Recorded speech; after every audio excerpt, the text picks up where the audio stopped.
Thank you.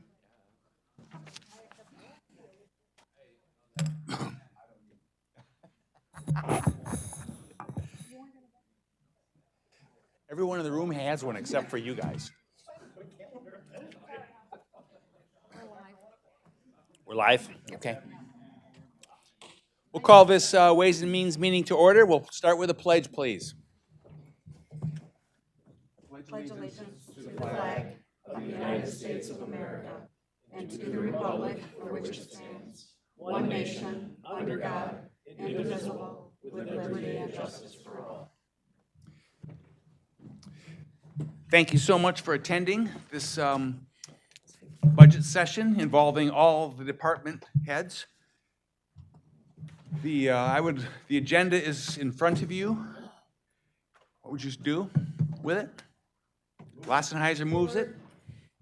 Pearlwright supports. All, yes, it is. Not aimed at me. All those in favor? Opposed?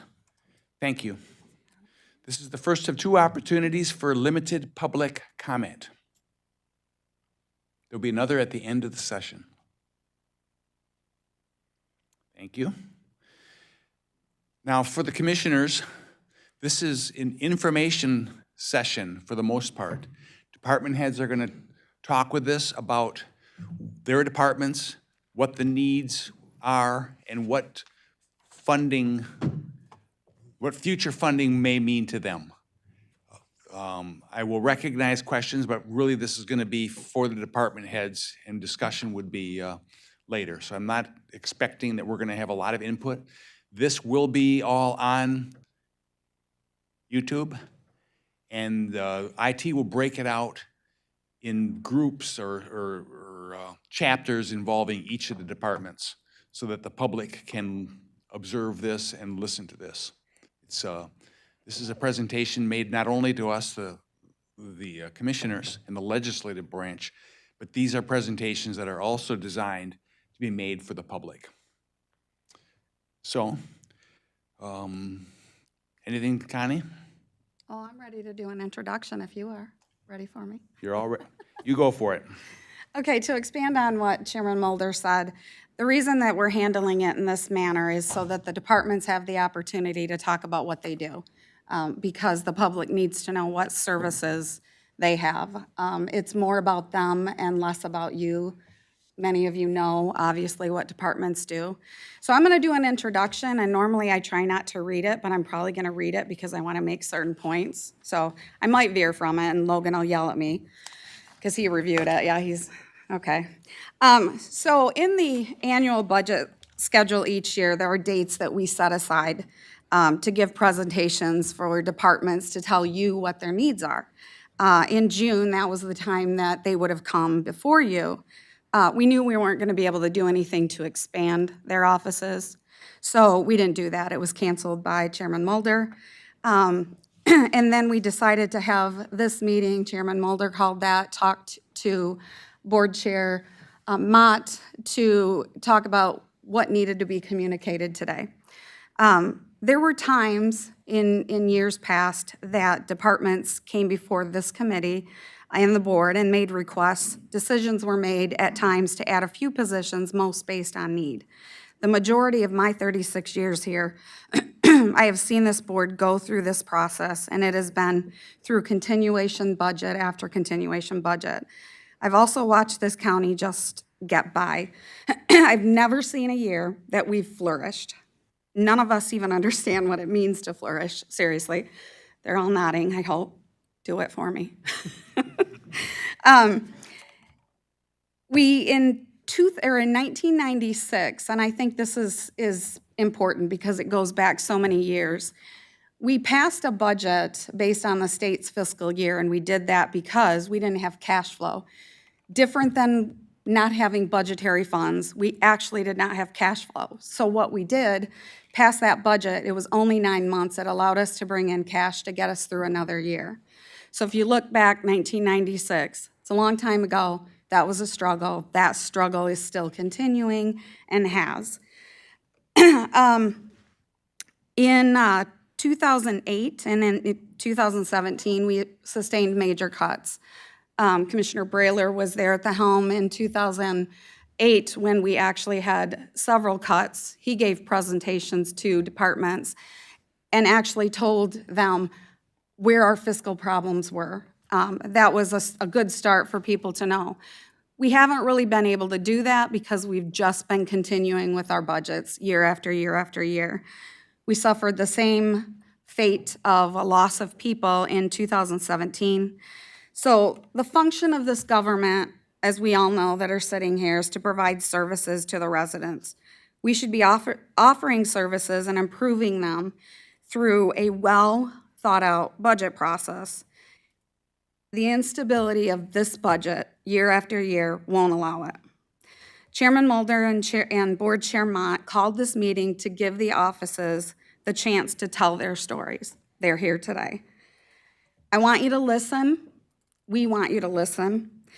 All of their services that you'll hear today are at risk in one shape, form, or another. It could be a reduction in a department, a reduction in a service. It could be the complete elimination of some service you may hear today.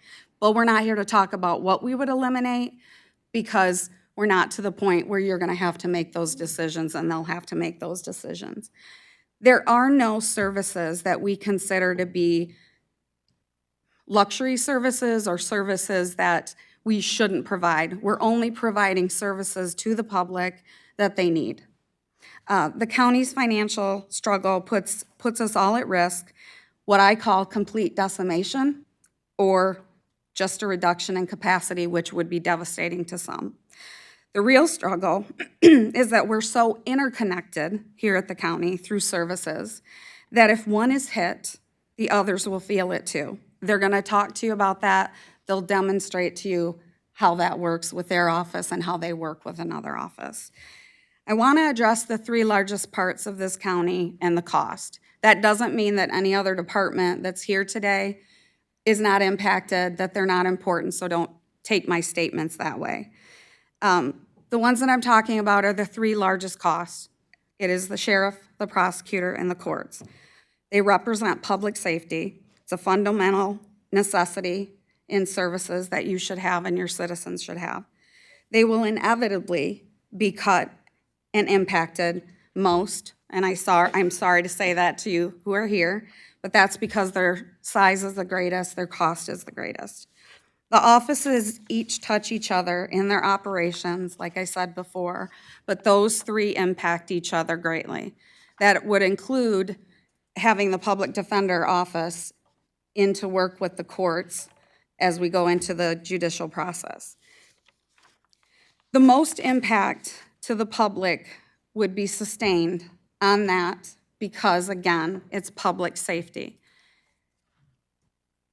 The public safety or the safety net of the sheriff's department, the courts, and the prosecutor has holes. We know that now. It's a safety issue. It stresses the resources of other agencies, police agencies. You may say, this one's important, you may say you don't see patrol and you haven't for years. Well, that's because they have never been staffed. In the years I've been here, we used to have patrol that actually patrolled. You might see an officer write a ticket, stop somebody, assist somebody. They're not there to do that now. We don't have, I'm gonna take a drink, we don't have enough officers. They have enough to cover a shift. They can't get from one side of the county to the other side of the county. That's a safety issue. They've not been able to hire. That's created a gap in their ability to work together in the process of justice. They're here today to tell you that story, and all the other offices will do the same because they will also be impacted by one another. I've been asked why we don't have money if we haven't filled positions.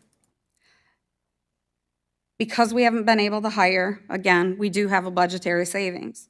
The most unfortunate part of this budget and every other budget that we've developed has been reliant on those savings to survive to the next budget year and to continue in other years.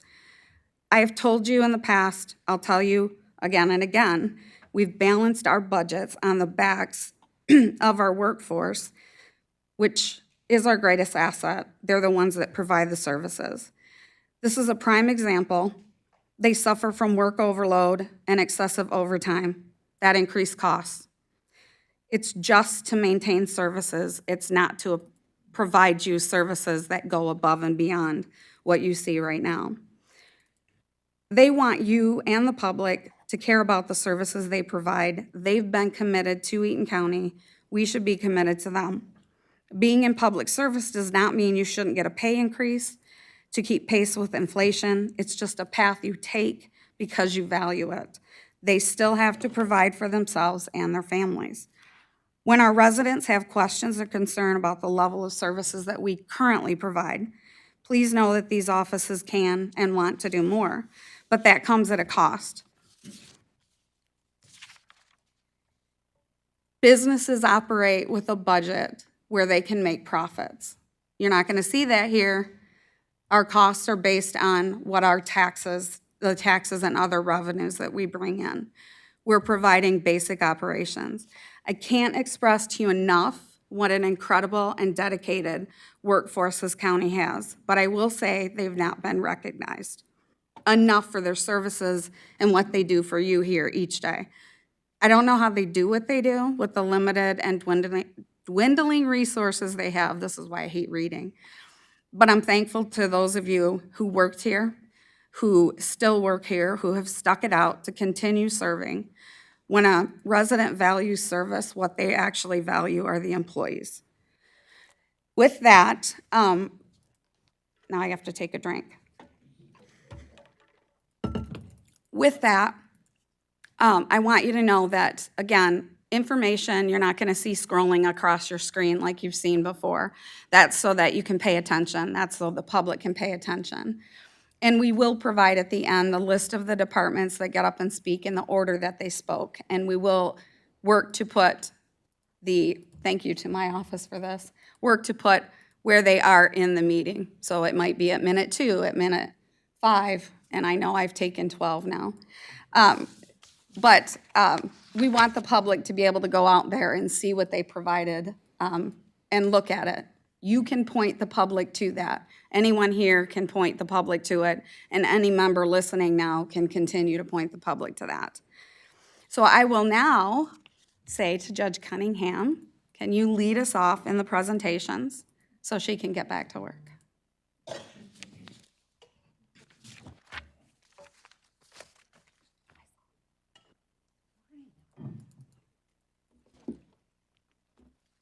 Good morning. Good morning. Mr. Chairperson, Commissioners, and members of the public. First, I want to thank you for providing us an opportunity to talk about the courts and the work that we do. When asked to make a brief presentation, we started by looking at our strategic plan and goals, and we realized that in the near future we want to update and rework those, but overall the goal of the courts always remains the same. We need to instill public confidence in our judicial system. We need to make sure that we provide our work with integrity, impartiality, competence, and timeliness. Our court administrator, Amy Etzel, is going to talk to you a little bit in depth about what each of our programs do. And Jeremy Mulvaney is going to talk about our youth facility. I hope you understand our time is limited. We could actually spend the whole morning with you, but we are not going to do that. The one thing I want to make sure is clear is that the work we do in the courts impacts the quality of life for every citizen. Even if the individual isn't coming to court, they are a family member, friend, employee. The work we do impacts everyone. And so I want to speak to just one area before I turn it over to Amy. You may not be aware, but we have a lot of requirements placed on us by the Michigan Supreme Court. They oversee all the courts in the state of Michigan. They have what's called the state court administrator, who is an individual who does the administration for the Supreme Court and all the courts in the state. He, of course, has a staff. You might think of it similar to Doug Lloyd is the prosecutor, but he can't do everything, so he has assistant prosecutors and staff that help him. Courts are required to provide a lot of data to the State Court Administrative Office.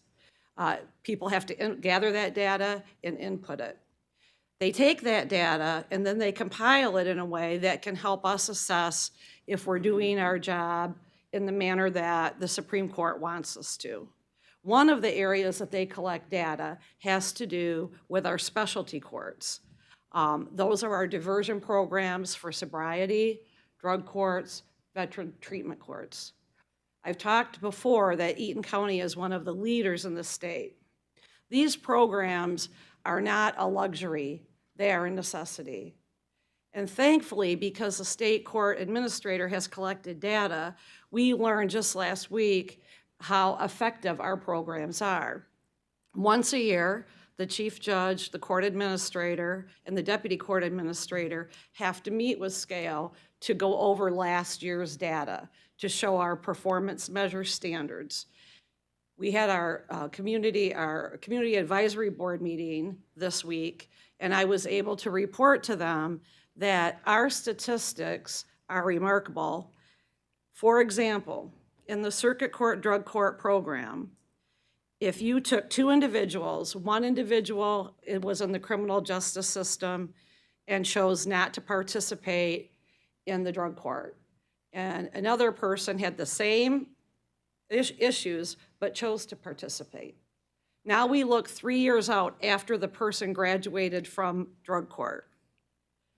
That person had 0 alcohol or drug-related convictions in the 3 years after graduation, whereas individual that did not participate in the program, there were 29% that did. That's called a recidivism rate.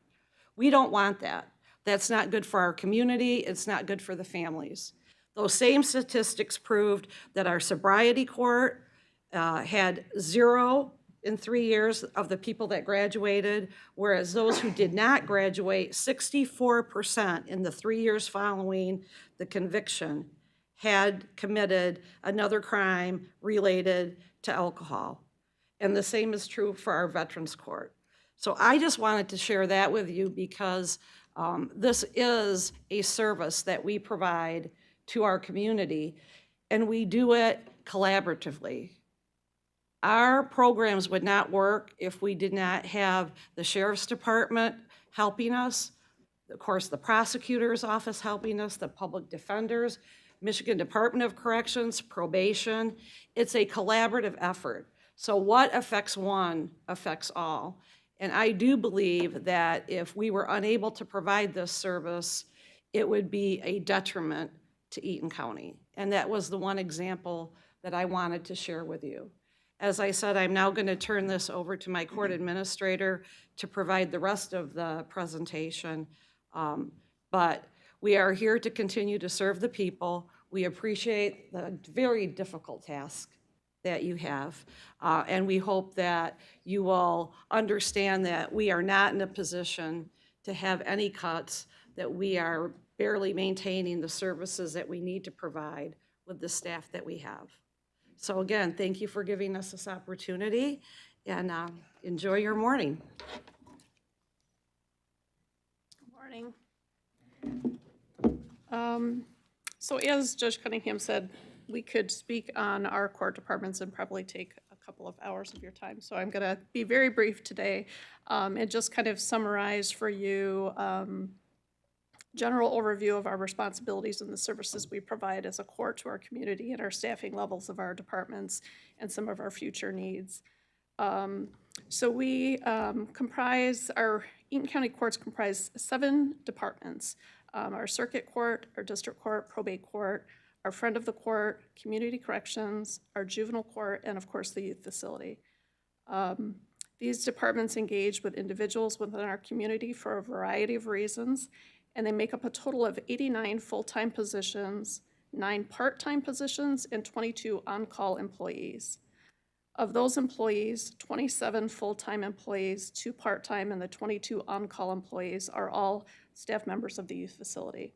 And Jeremy Mulvaney is here to speak with you on the program, so I'm not going to go into detail with regards to staffing challenges that I know that you all have been aware of, but he will speak to that. We did create a organizational chart that lists the makeup of all our departments and the number of employees we have in each department, and we can provide that to you to look at. But our employees are responsible for handling the operation of 5 courtrooms, 3 referee hearing rooms, 2 probation departments, 8 specialty court programs, a friend of the court office, along with our youth facility program. These court operations are supported by clerks, assistants, managers who perform tasks such as creation of established cases, coordination of scheduling, the reconciling of funds that are paid to the court, and oftentimes are the first contact for members of our public. Over the last year, our staffing levels have been impacted by an increased number of vacancies, and efforts to fill those vacant positions have been met with overall reduction in applicants that we're seeing to fill those open positions. Just in the last 7 months, our courts have onboarded a total of 21 full-time employees, and that has been a combination of new employees coming in or existing employees that have been hired to fill a new position. And so that has resulted in approximately a change of 1/3 of our workforce in the court system. The numbers don't reflect the overwhelming number of vacancies experienced within the youth facility programs and the impact staffing challenges have been on that program, specifically with our community-based treatment program. Since the start of 2024, this year, our courts have experienced a significant change within our judiciary, as you all are aware. We've had 3 judicial appointments within the last 7 months, and by the end of this year, we anticipate a 4th judicial appointment to be made by the governor to fill the current district court vacancy. The significance of these staffing changes has meant an increased workload for our existing employees who are tasked with filling the gap of vacancies created within their departments and the time-intensive process of training new employees. Additionally, our courts are faced with the complexities of new laws impacting our courts and the response that we must give to the legislative changes that occur. These changes are oftentimes overlooked as functions of our court, but we are required to collaborate on things like form changes, increased docket scheduling to meet the required timelines and new caseload practices. As an example, we've had recent changes to our landlord, tenant, and eviction case processes, the Michigan Clean Slate legislation, and the upcoming juvenile justice legislative reform initiatives are just 3 examples of functions that require the guidelines of legislative changes and implementation that we must make, and without the consideration of increased workload and implementing new employees to facilitate those changes. So overall, our court functions effectively when our community has a responsive law enforcement agencies to be able to respond and investigate to complaints, a robust prosecutor's office that is able to review and authorize criminal law violations. Our courts function expeditiously when we have a public defender's office available for the defense of our indigent individuals. Clerks, frontline staff who are able to process the thousands of cases filed within the various court departments each year. And our courts are able to promote public trust and confidence when we have probation officers, caseworkers who are able to provide support and supervision, accountability to individuals placed on their caseload. Our courts continue to look at ways that we can be more efficient and effective and good stewards of the resources that we're given, especially given the current financial instability of the county. However, we are faced with technology changes, overcrowding within our court departments. A couple of things that we'll be undertaking, I expect within the next 6 months, is a new case management program, our e-filing initiatives that are coming due that courts are going to be required to implement are all coming in the forefront, and those are the needs that we have, and large changes that will be significant for us. So I wanted to touch a little bit on exactly what Connie and Judge Cunningham also talked about, is our courts are certainly reliant on technology. Within the last probably 2 to 3 years, our courtrooms have increased the level of technology that is in there to be facilitated during jury trials. Without the support from technology, we struggle. We pretty much cease to function. If computers go down within their courtrooms on any given day, unless they can get them back up, we're kind of at a standstill to do what we need to do for the public and holding hearings. With regards to our staffing changes, the amount of staffing changes we've had, the technology changes of onboarding people, getting people set up with the programs that they need, the facilities management have been moving property around desks and changing. It's just a taxing time for everybody that impacts everybody. So I just want to mention the amount of collaboration that we do with all the departments in the county, and exactly what we feel everybody else is feeling. So I appreciate your time this morning, and thank you. Let Jeremy speak. Good morning, everybody. Everybody keeps talking about being brief. I've got a captive audience here. I might just talk all morning. Sorry, everybody. Yeah, I see that too. That might draw me away from the mic here unless IT cuts me off here. So, no, I'll talk a little bit about the programs that we have, some of our current challenges. The youth facility here and our youth services, we have what's considered one of the smaller youth facilities in the state. We're blessed to have a youth facility. Most counties don't have what we have. In terms of the programs that we offer for Eaton County, we have our umbrella of services is quite robust, all things considered. So we have many programs out of our small building, so we're always just very thankful for what we do have. Most counties have to farm out these services. Eaton County doesn't. We very, very, very rarely send youth out to private institutions, other counties for services. We handle almost everything in county, which is a huge advantage when we're talking about recidivism rates, the services that we can provide for the youth of Eaton County, keeping families involved in the services that we provide.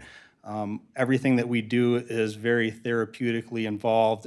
We lean very, very heavily on our therapists to provide the services within the home so that when we do send these kids back home, they have the services, the tools that they need so they can be successful. The programs that we run here in Eaton County, we do have a secure detention program.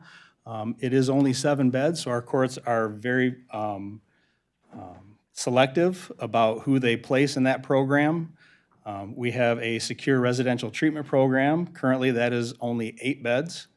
We have a non-secure residential treatment program. That's our community-based treatment program. That's 8 beds. That's currently closed. We just don't have the staff to operate that program, and we haven't for approximately the last 3 years. And that's a big gap in our services. That's a program that's very necessary. Not every youth has to be placed in what we consider a secure program. That program, the doors aren't locked, but those youth don't necessarily have a home, an appropriate place where they can go. So in that program, we teach life skills. We teach a lot of things to prepare them for life on their own in the community, and we just don't have that program available currently. We also have what we call a day treatment program. This program, we send vans out all over Eaton County. We pick kids up from their homes. We bring them here into our program 5 days a week, and we have schooling program for them. We have therapeutic interventions, both individually, family programs. We have educational groups for them, and then we take them back home at night. So this is a program where these kids have really struggled on probation. They've struggled in their own home schools. They may have been expelled from school, but we're giving them an opportunity to still be home, make the best out of their situation, and not be placed in a program. So again, this is a program that most counties don't have. We have that, and it's an opportunity for them to be at home and for, of course, their family to stay intact. We also have what's called the LINK program. This is a program that is in conjunction with our courts, and Any youth that is in a probation program here in Eaton County, if they get suspended from school, historically, what do kids do when they're suspended from school? They sleep in, they play video games, it's kind of a vacation. If they're in a court program, we don't allow that. They come into our program if they're suspended from school or don't have a school option. Our staff works with them on their schooling, or if they don't have that, then we provide schooling for them. And then, so that way they're not just kind of getting a free pass during that time. So those are the 5 basic programs that we operate. You know, in terms of what we do, yes, we have a lot of turnover in our programs in terms of staffing. I can also say, though, that we're extremely blessed that we have a core group of staff that's been with us for a very long time, that are very committed, that do a wonderful job here in Eaton County. I personally, I mean, I can't take a lot of the day-to-day credit. The staff that we have over there is just absolutely phenomenal. So my door in terms of people that have questions, whether it be commissioners, other county employees, the general public, my door is always open. You know, my extensions posted right on the website. I always encourage people, call me, email me. Always willing to talk about our programs or any questions that people may have. So if anybody has questions, please, door is always open.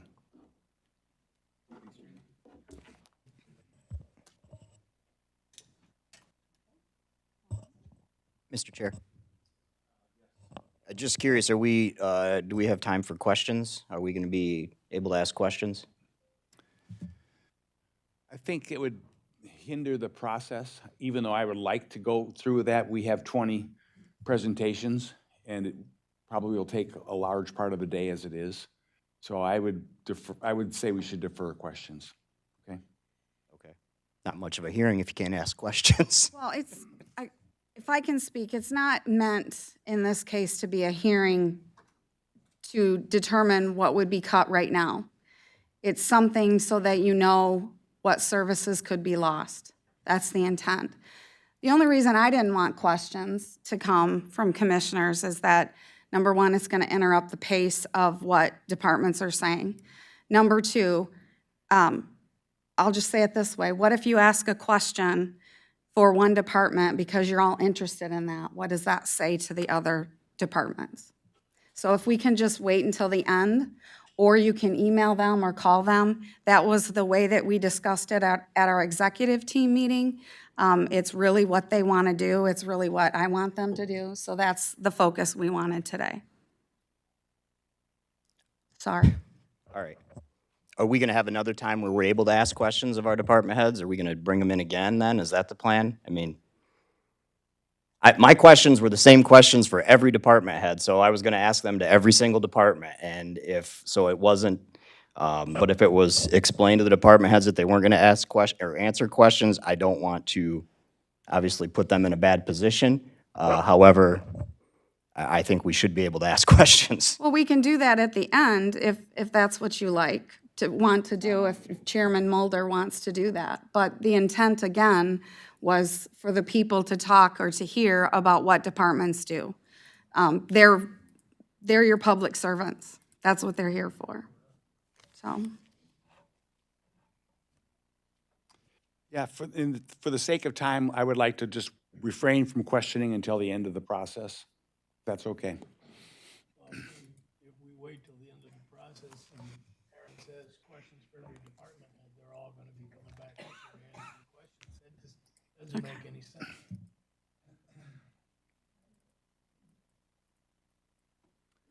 Up to you, Chairman. Well, I do see the point, and I will allow questions if we can be brief. Is that even a possibility? I don't want to get off into the weeds.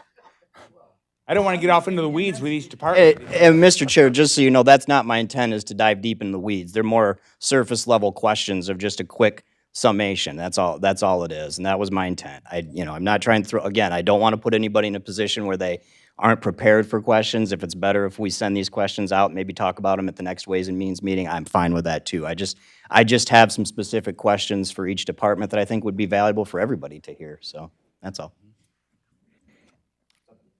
Consensus? Yes. If If the question is the same for every department head, let's just put the question out now so they know that it's something they have to consider answering. I'm for that. Shout it out, Commissioner Augustine. Well, my questions are, and I'm sure that they're going to touch on these anyways. I mean, the courts already did. I suspect I know their answers to these questions. So my two questions were just going to be, what is the most significant impact that you've experienced over the decade or more of continuation budgets to your department?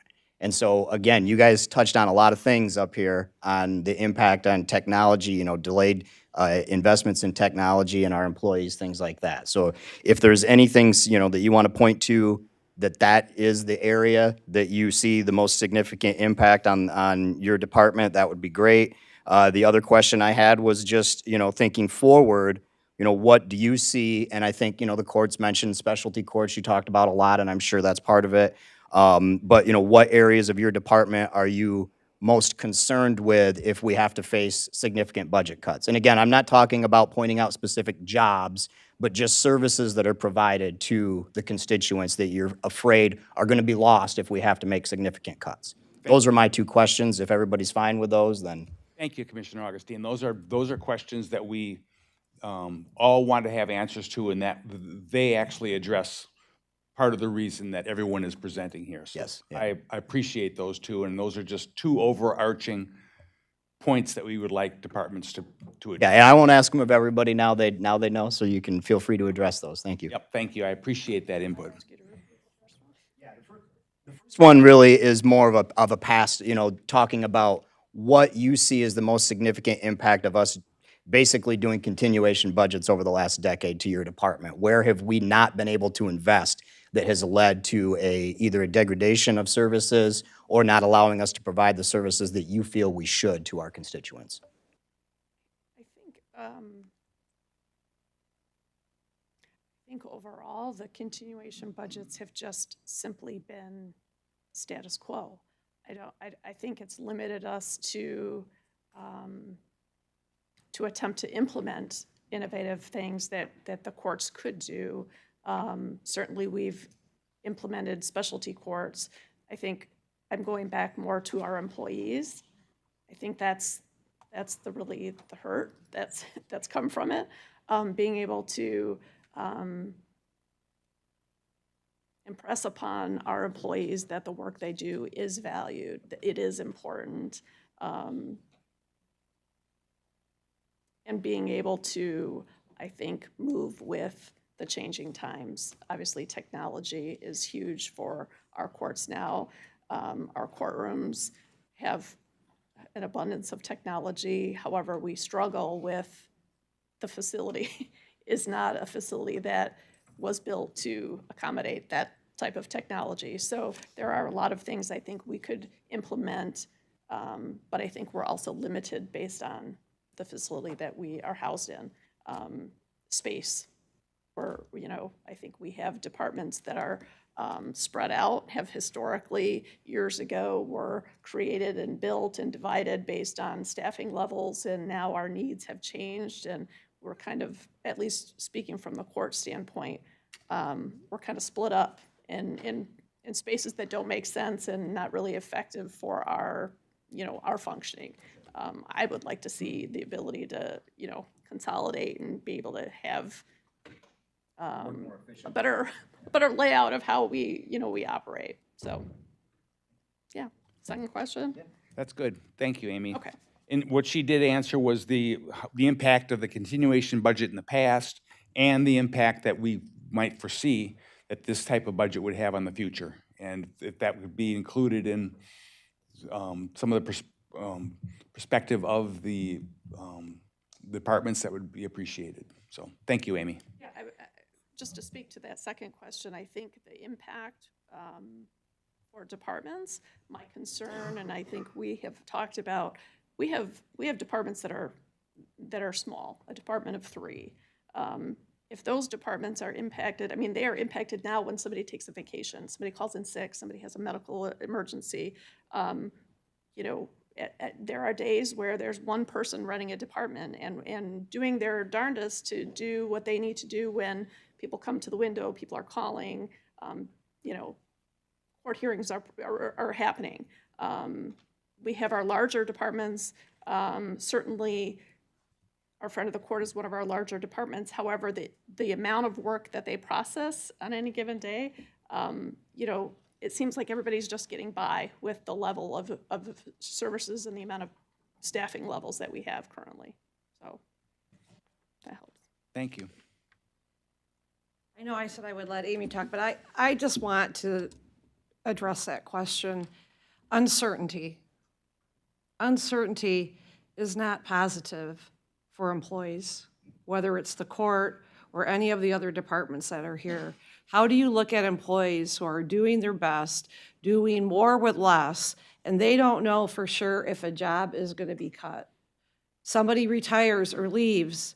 We don't know, should we fill that? We need that position. It's essential, but you don't want to hire someone and then come to find out that the budget doesn't pass and we lay them off. That's just not being a good steward to anybody. And I think uncertainty creates anxiety, and it also causes people to leave. They go to Lansing or somewhere else because they know that they have certainty in their employment, certainty in wages going up. And when we can't tell people that we can have that guarantee for them, that causes a lot of problems for all of us. Thank you for letting me add that. Thank you. Thank you. Okay, the clerk's office. Diana and Kim. Thank you, judicials. Good morning. I've had the honor of being your county clerk and register of deeds for the last 12 years, and I've worked at the county for 33 years.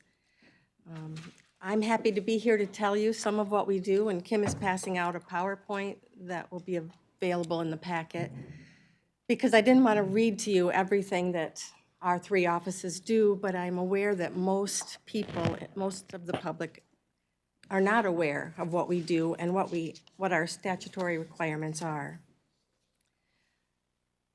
So as you know, I oversee the county clerk's vital records office, the circuit court clerk's office, and the register of deeds office. And I'd like to take a minute to stress how many critical services our offices provide to the public with limited staff in all three offices. I don't think I could say it any better than Judge Cunningham said, and the court administrator. The uncertainty and the continuation budgets have created a situation where we have to do a lot more with a lot less people. And we have run into with the small offices being shorthanded because of sickness or people leaving or vacations. And that delays critical services, and I'm always very aware of that, and it can create overtime problems. So that's a constant concern with me. But I want to say that I have the best support staff you could ever hope to have in my three offices. These are excellent workers that come to work wanting to work their best, do their best for Eaton County every day.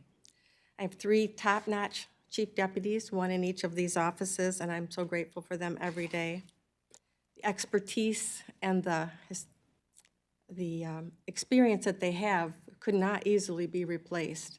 And I worry every day that they're going to want to go to the state or Ingham County or even the city that pays more money because they're such valuable employees.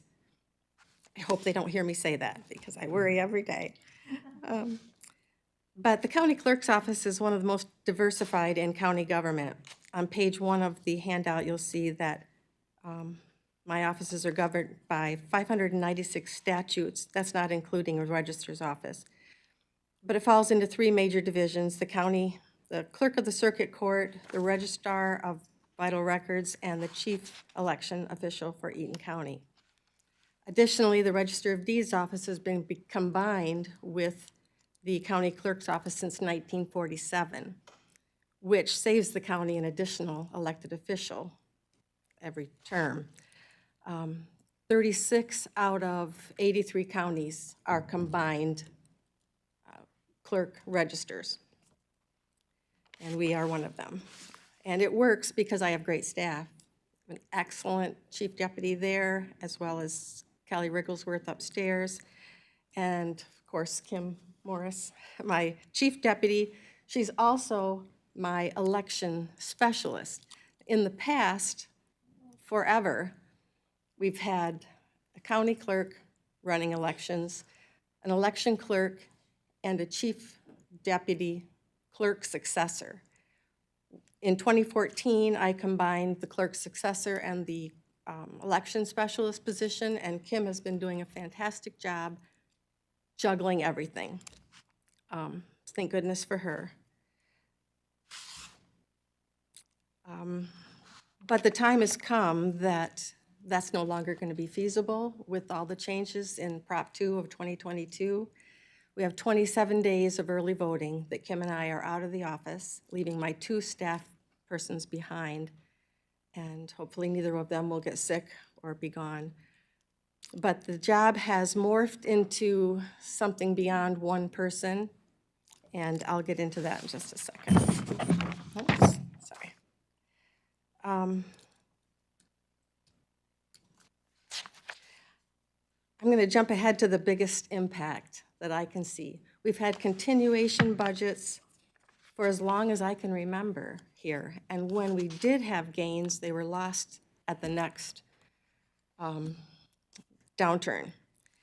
In 2008, we lost 2 part-time vital records people in the vital records office, never replaced. In 2014, we lost a records file clerk up in circuit court clerk's office that really needs to be reinstated, but we've had to make do without it. There are ways that we have just put more on the backs of the workers, and they've done a great job.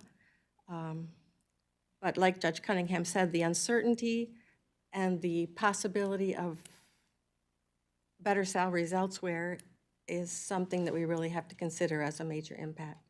So we've had impacts in the past, and I worry about providing services in the timely way that we have to, according to statute and past practices. The election position has just become so much.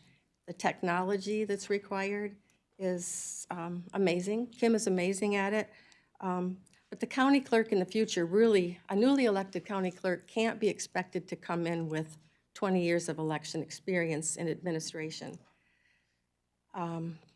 So if something were to happen to me, Kim could easily run elections. If she had a clone, she would need 2. There would need to be 2 of her because she knows the stuff, but nobody else does. I mean, there's no other source of the information she knows to make sure that we administer elections properly, safely, and securely. I've listed some of the duties that we do there and that she does, but it's just, it's just an overview. There's a whole lot more to it. I want to say just a minute about my wonderful chief deputies. I've already talked about Kim. Up in Circuit Court Clerk, we have Kelly Rigglesworth, who has overnight had to become an expert on so many things that just come out of the state that we have to research, implement, make a procedure, and she's done that. The highlighted ones may not be highlighted in there because it's not color, but on page 7, I believe, are the ones that Kelly had to research and come up with operational procedures regarding, oops, sorry, was thrown at her was the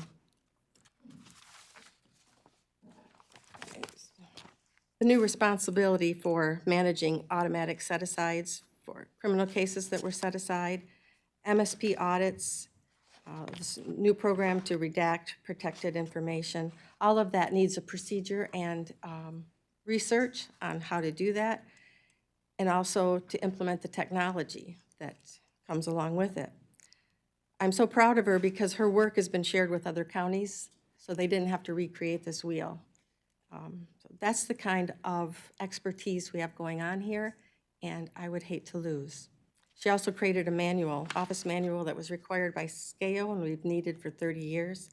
It's digital and searchable. SCAO approved it at their last audit, and she's also shared that with other counties. My new chief deputy in the Register of Deeds office hit the ground running, and she's already found ways to streamline that office and to provide more services, better services to the customers.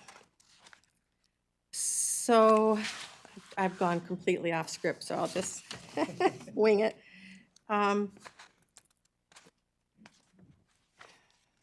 see. Yeah, I don't have to go over all that, but I really want to say the major impacts would be losing this amazing talent and the historical knowledge that my staff have.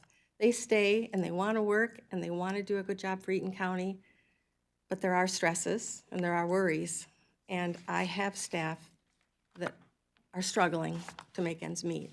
And I just worry that they're going to go down the road and make 10,000, 20,000 more than they're making here. So that is my thing. As Connie said, it's important to understand how we're all interwoven. My 3 offices work together on all kinds of services. They work in conjunction to provide these critical services, but they also interact with most other county departments. The Register of Deeds has to daily work with the Equalization Department, the Treasurer's Department, Construction Code Zoning.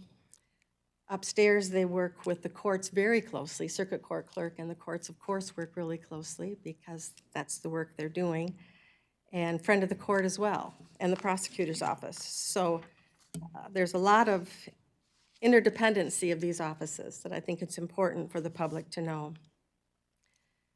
And right now, I don't see any path to cutting any of my staff. I have 4 people upstairs, chief deputy included, 4 people in deeds, chief deputy included, and 3 in the vital records office.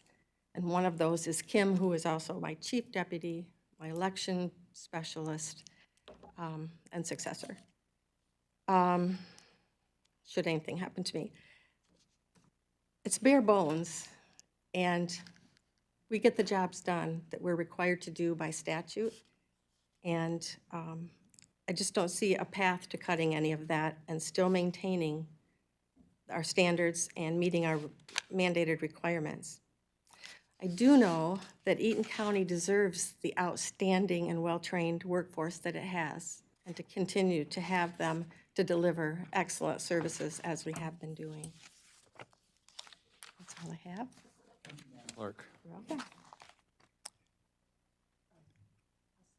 And I would indicate that as one of the, even though it may be a smaller department, it probably touches more of our citizens than many of the other departments. The necessity of, and the mandated functions that are in that department, I think every citizen in the county sometimes comes in contact with, so. Just add a quick comment, Mr. Yes, Chair. please. Something that Diana touched on that I think is important.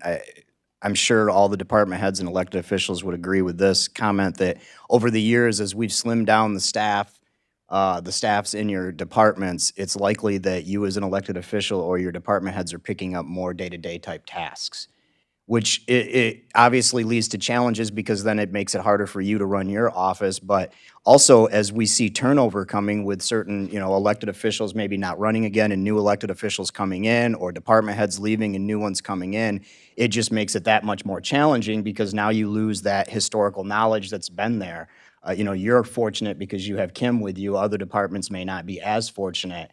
And so you're staring down the barrel of something that could be really, really challenging for the county as a whole as far as continuity of services goes. And that's one of the things that concerns me the most. Well put, and it is staring down the barrel because I have to be there every day. I have to be that 4th person in the office when somebody's on vacation or sick and we have lunches. I have to be there to work the counter. There's a lot of administrative things that I also have to do. And the next, a clerk that doesn't have any experience would not be able to be that second layer of help. So, thanks, that was a good comment. Thank you, Diana. Okay, Richard, let's speak to the drain office.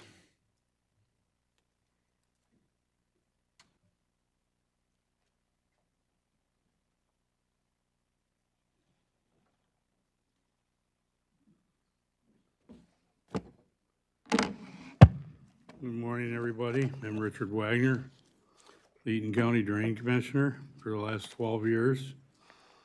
And I'm going to start out how the drain code our office runs. In 1956, the state of Michigan imposed the drain code, which they set a maintenance agreement for $2,500 a mile.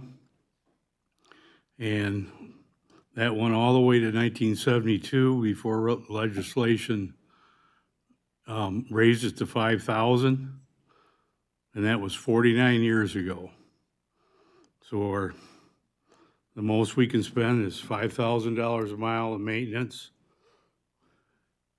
And I have a gentleman's, I can find it here, contacted me why we don't get to his drains. This is his, after we talked to him. This is, I contacted and he sent a representative right out to explain to me what was going on my property. They are handcuffed as far as much as they can do in any given year. That needs to change. And that was from an actual to my email. Okay. Eaton County has 651 drains. The length of the drains are 1,147 miles. That's from Charlotte to the land of Florida. The total length. Nearly every property owner in Eaton County is in a drainage district. And we only have $5,000 a mile to work on them. So once that mile's up, at $5,000, so if you got 5 miles, you got $25,000 to spend. So once that's reached, we can't do anything until the next calendar year. So it stops and everybody goes, what's going on? We can't do it. So our longest two drains is a Big Thorn Apple at 24 miles, 0.7, which is 125,000 per year. And it's really in bad shape. It hasn't been cleaned in 70 years. Okay, then the next one's the Battle Creek, 18.7 miles, which comes out to $95,000 per year. So that stops every year. We have assessed 5.5 managed in drain assessments in 2023. The balance on the accounts, I had put in interest-bearing accounts with the help of Bob Robinson. And we, for 2024, we accumulated $1.2 million in interest, which goes back to the drainage districts, instead of it just sitting there like not doing anything. Okay, we're moving on to our drain staff. We have 3 field staff members. They're responding to landowner requests. Got fine print here now, sorry. General drain inspections is part of their job. Soil erosion for almost all the county, except Grand Ledge, Potterville, Eaton Rapids, and Charlotte. Overseeing drain maintenance projects, which is petition projects. Spill responses like hazmat, where a semi or people are dumping grease and oil down the catch basins. And then the third one, or the fourth one, is drain tap-in inspections, which we like to be there when another company is joining our drain to see if they do it right. A lot of times they don't, and they blow apart, then a whole sinkhole. So that's their staff, that's the field staff's position on what they do. And then the second one is we have 2 office staff. Answer phones, calls, emails, receive landowner requests, accounting for 651 drain accounts, accounts payable to drain maintenance and improvement in projects, preparing assessment rolls for each year, permitting and commercial development reviews, coordinating workflow with development reviews, respond to assessment payoff requests for banks and realtors. And the last one is we have to comply with federal Clean Act permits, which is called the MS4, which is unfunded by the federal government, and the mandate for stormwater discharge in urban areas. So that means every catch basin in urban areas, you have to pull the lid, bring a back truck in, and suck each hole out. It's $95 a hole for the whole, basically all the township. And it's paid by the taxpayers. And all the outfalls have to be tested. They run a jar in there, and then it goes to the health department. And that costs a lot of money, because there's hundreds of drains. So basically, that's our whole thing of the drain office, everything we do, because most of our money, not a general fund, but comes from the landowners. And we're working with what we got. That's the best we can do. And I don't know if you want to hear about Ingham County's because they got the same amount of miles. So I have their stats. I got them this morning. They have 13 and a half people in their office at all times. They have 10 plus field staff in the field at all times. And they have 2 accountants on staff at all times. And they do $10.9 million in drain assessments in '23. And that's all the stats I got on them, but that's the same amount of miles that we have for our county.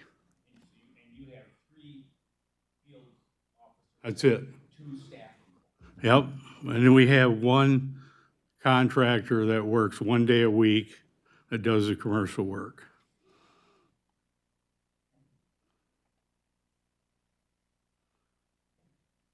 And that's all I got. I mean, that's everything we do. What you do, and we understand that you are shorthanded, and you still do a great job for this. But I'm not complaining. We're working with what we got. Yep. I mean, it's all we can do. Okay, thank you, So, Richard. I just want to express that our hands are tied after the miles are reached. And that's why you can't they can say, why ain't you doing my drain? Well, we can't because we already spent the money until next year. And it's in legislation right now to go to 10, but it hasn't reached the chair yet. So hopefully by March, we may be seeing something. Okay, thank you. Thank you. Thank you, Richard. Have a good day. Quick question for Connie or Melissa, just from a budgetary standpoint, in just a ballpark. How much of, I know obviously the drain office is funded substantially by drain assessments, but how much of the general fund dollars go to the drain office, ballpark?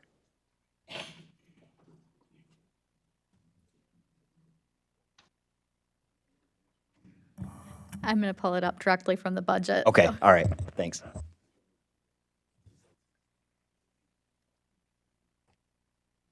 You don't have to wait for me, Mr. Chair. She can get back to me on that. Just curious. Next, Okay. Thank you, Richard.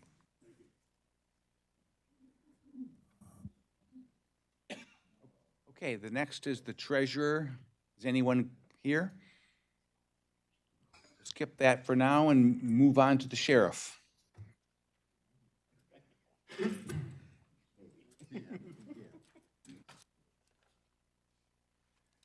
morning, Commissioners. Thank you for allowing me some time to talk here this morning regarding the Sheriff's Office. The Sheriff's Office is important to me. I've been in there for 12 years now, and I'm very thankful. We made a lot of great changes at the Sheriff's Office over the years. It brought everybody up to date, and Eaton County Sheriff's Office is probably one of the best sheriff's offices in the state, and that didn't come from me, it come from MSA.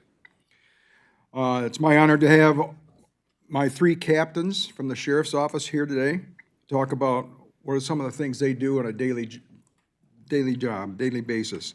As I reflect on our current situation at the Sheriff's Office over the past year, I want to take this opportunity to highlight some key accomplishments and challenges we have faced.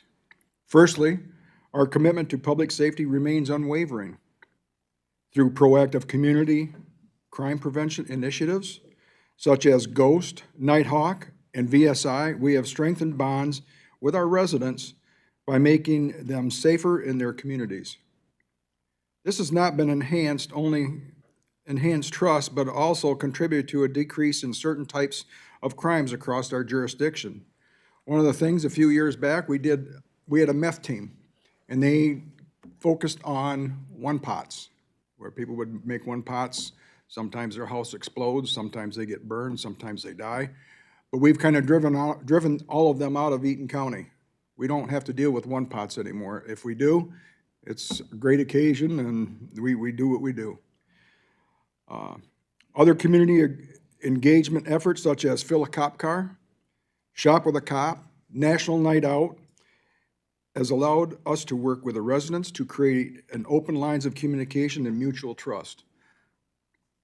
Police departments across the country continue to face significant changes in recruiting officers, as we have here in Eaton County, and retaining experienced personnel, as we have here in Eaton County. These issues are multi-faced, influenced by societal perceptions, competitive job markets, and the demanding nature of law enforcement careers. However, my team has worked tirelessly to fill vacant positions and train new candidates to provide level service and safety our residents in Eaton County deserve. Furthermore, our deputies have shown exceptional dedication and professionalism in their daily duties. From emergency response to investigative work, they have consistently gone above and beyond this to serve and protect. Their efforts have not gone unnoticed, and I am proud to lead such a capable and committed team. Of course, investigative challenges have been present as well. The ever-revolving landscape of criminal activity demands ongoing adaptation and innovation. We have encountered new forms of cybercrime and organized retail fraud schemes that require us to constantly update our strategies and resources. Law enforcement has changed over the last 30, 40 years. Technology is there, and that changes monthly, it seems like. Eaton County was the first in the state to do body-worn cameras. My undersheriff developed a policy, and that policy is being used by numerous sheriff's departments and law enforcement agencies across the state as well. We were, I believe, the second agency to do Narcan. We've saved numerous lives that way. We've also just started what's called OpV. It's a step up from Narcan, and which will take care of fentanyl overdoses. We're the second in the state on that.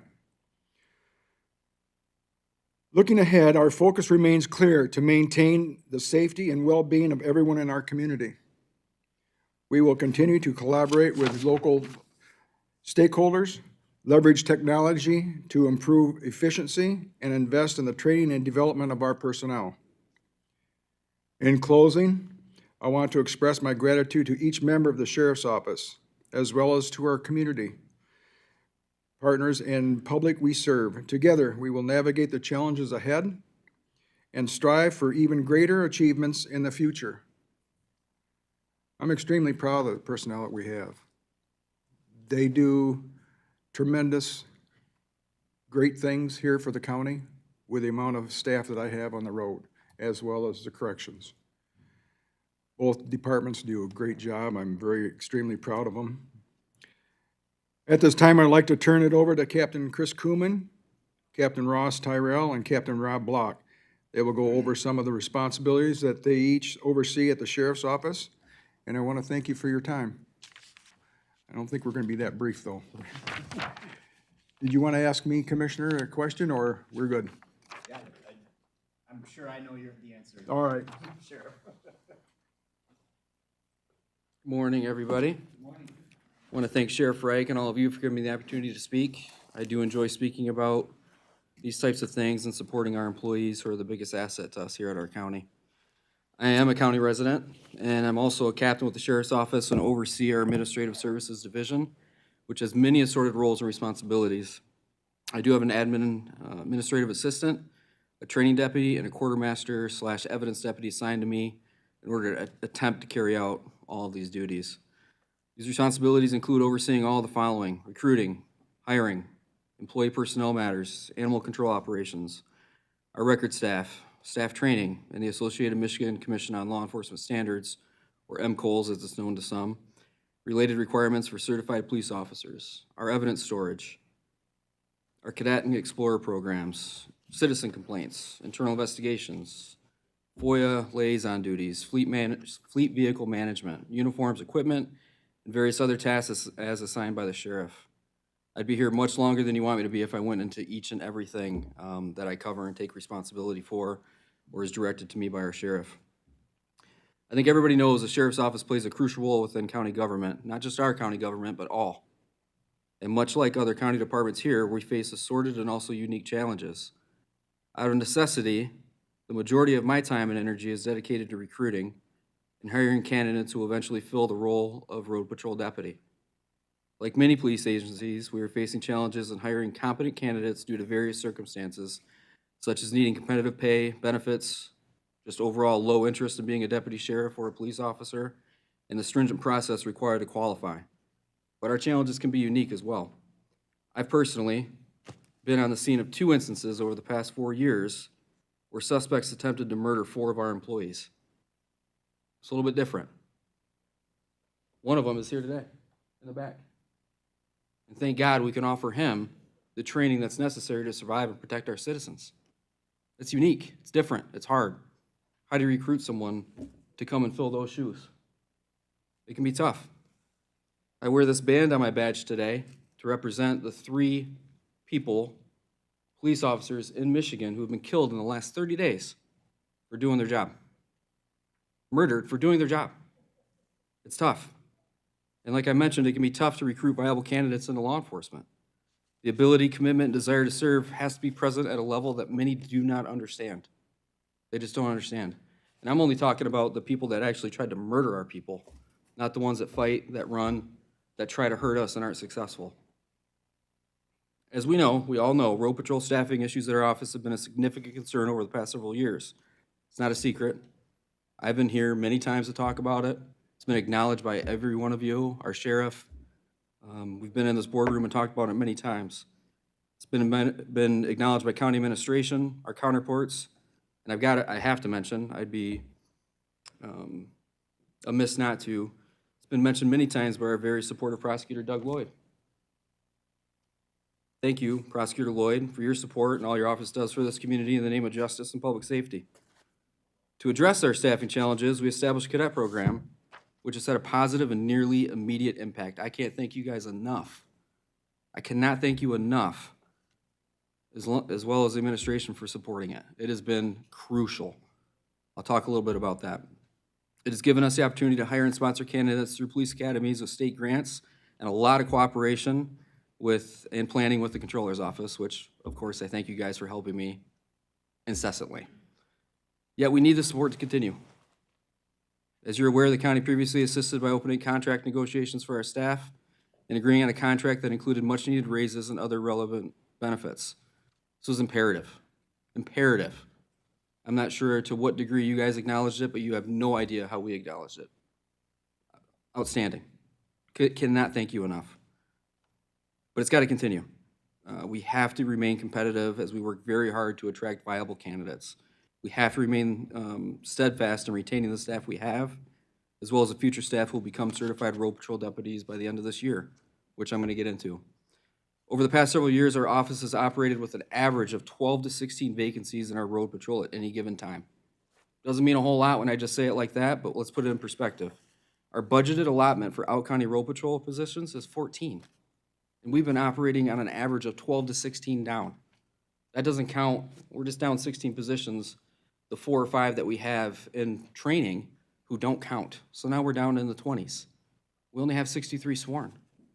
That's a lot. That's a huge impact, not just on us, but on our community. With this said, our dedicated employees have maintained public safety to the best of their abilities by working long hours, covering shifts to provide the critical services we're responsible for. But the vacancies, like I said, have affected our visibility in our communities. We hear about it, and it pains me to hear about it. I live here. I live here in this county. My kids go to school here. I want to be visible. I want to deliver the best that we possibly can, because that's what our community deserves. We all do. Our response times, the calls for service have went down. Our coverages went down. And the overall proactive services we desperately wish to provide, they've lessened too. And no one's proud of it. No one wants that to happen. We want the exact opposite. The residents of Eaton County deserve better, and we hope to soon be able to deliver just that and continue it and improve upon it in the future. To speak even more on our cadet program, this part I'm really proud of. It's made a huge impact. Thank you guys again. You've been imperative with that. By the end of this year alone, we'll have sponsored 17 candidates through local academies. 17 just in 2024. Not total, 17 just this year. It's amazing for the size of our department. Departments that are double our size are getting 7, 8, 10 people, 12 people maybe. 17. All because of the cadet program and the tool you gave us, which I just cannot say thank you enough. We have 12 recruits and cadets scheduled to attend the police academy training this fall, and 1 cadet scheduled to graduate in September. We got 13 more coming. With these sponsorships, we'll only have 1 planned vacancy on our road patrol upon their successful completion of the academy and becoming MCOL certified. Once they complete the approximately 20 weeks of field training, April-ish next year, we'll be at a level of staffing that we haven't seen. We have not seen in years. In years. That's big to be able to afford our community that type of protection, that type of service, that type of expertise. The expertise that is life-saving, not just our people, but to the community members as a whole. It's important for our deputies. It's important for their safety, their morale, their overall well-being. But it's also important in the name of public safety and of the citizens we're sworn to protect, as we'll be able to provide better services in our communities. With your continued support, our citizens will see us in their neighborhoods. Our response times will improve. It's been said here, and I've heard it, and we all know it. Public safety is a foundational need for society and community. It is. We take this belief very seriously at our office. The sheriff takes it very seriously, and he puts up his absolute best every day to provide it. We're committed to delivering it, and we'll do the best we can with what we're afforded in resources. To kind of move around a little bit, my duties also include overseeing all of our training, not just limited to training received in an academy, but also what is required for compliance with MCOLs for all certified police officers in Michigan. Our office provides and secures training for our members, which is over and above what is required by statute, which is exactly what our community members deserve. They deserve the best. Highly trained and effective deputies who perform their duties with expert knowledge, sound tactics, and professionalism. The amount of ongoing and required training is never ending. And it is, like I said, it's needed to give the community. We want our community to be proud of us. We want them to be confident in us. The trainings which are required that we participate in are too great to name. I'll touch on a couple. Conflict resolution and de-escalation, crisis intervention, trainings on mental health awareness and different concerns related to mental health, human trafficking and oppression, evidence technician, crime scene management, supervisor training, first aid, defensive tactics, firearms, accident investigation and reconstruction. evidence management, opioid response and reversal training, forensic interviewing as it pertains to our young victims. List goes on and on. I can keep going. Continued support for our office is essential, not just for us, but for the community. Again, we're gonna need contract negotiations, pay increases in order to attract staff for the future and to retain quality staff who work so very hard out in our communities every day. As experienced officers retire, we've lost, I think, 24, 25 to retirement in 2.5 years, almost half our department. Retaining and training new hires and keeping the ones we have is gonna be crucial to uphold public safety standards and the sound work product we provide. We need the support from our administrators, elected officials, and citizens. We need it. It's always needed in public safety. It's no different here at Eaton County. We need that support. Without support and realization of what we actually provide, we're not able to provide the services that the citizens in our county need and rightly deserve. We're also responsible for carrying out and overseeing the animal control services and duties in our county. We have a huge staff of 3 employees that are committed to doing this, and they do a great job. They do a great job. They're responsible for answering over 2,000 calls for service each year. And not only are calls for service answered, but pets are routinely placed in our care, and now their day-to-day wellness becomes our responsibility. There's a lot to that.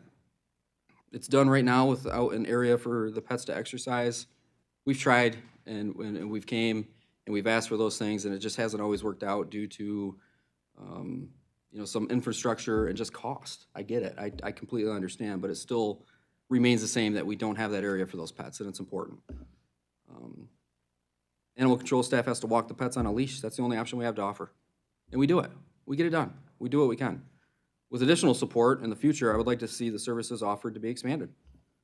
Not just from an area for pets to be able to exercise, but additional veterinarian care, expanding the number of pets the shelter can properly house and care for, adding to the area of maybe adoption services to rehome pets who deserve a good chance at life too.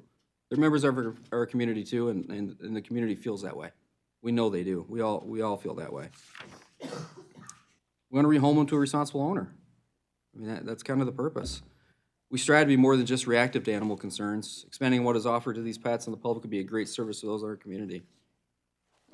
With everything I've talked about and with our work and what Captain Block and Captain Tyrell are going to talk about comes many documents, reports, and related materials. It's never ending. Paperwork. We all love it. Our records office, which I oversee, employs up to 6 civilian employees who type, enter, and process thousands of police reports each year, along with their associated documentation, photos, videos, body-worn cameras, in-car cameras, you name it. The information is then shared and tracked with necessary agencies such as the prosecutor's office, the courts, Child Protective Services, and any other local, state, or federal agency as required that we may be working with.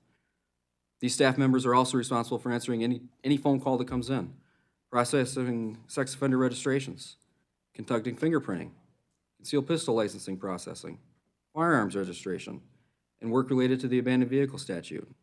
It's not an all-inclusive list, but those are some of the main tasks that we have to provide.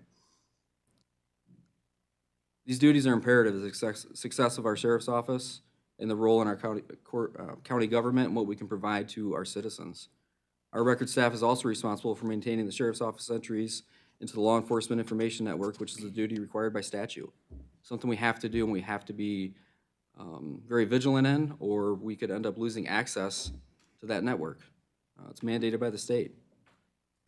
Ultimately, the success of our office relies on support of the public, county administration, elected officials, and various other department counterparts within our county. We strive for continuous improvement in all aspects of our operations. We want to better serve and protect the community. Your support and faith in our mission are invaluable as we work towards enhancing our services for the future. It truly is. Part of our mission is to provide the best law enforcement services in the state, and I personally, I'm confident we achieve that mission on a consistent basis, but we want to improve. We want to improve. We want to improve all we represent, all that our community asks and demands of us, community engagement, school resource officers, canines, whatever it can be. We want to improve. We want to be the best that we possibly can be. With additional continued support, we're going to be able to. We're going to give the life-saving services to our residents that they deserve. I thank you all for the support you've shown, positive decisions you've made for assisting our office and employees. The decisions have had a direct impact on the public we serve. I just ask that you continue to support us. help us in the future, and give the public what they deserve, a secure place to work and live. To touch on the questions, what would happen if we're not able to do that? We won't have any police officers. I don't know of anyone that wants to live in a society with no police officers. We've seen how that works across the country, where these ideas come in that we're gonna defund the police. We're gonna save tons of money. Well, things change, and we see it change, and we know how well that has worked out. That's not the community I wanna live in. Not the community I wanna give the people that I truly care about here. I'm as dedicated as they come. I live here, I'm not going anywhere. And I appreciate your time, I truly do. Thank you so much for allowing me to speak, and again, thank you for the support. It's heartfelt, we mean it, and with it, we'll continue to do big and great things. Thank you. Thank you, Captain.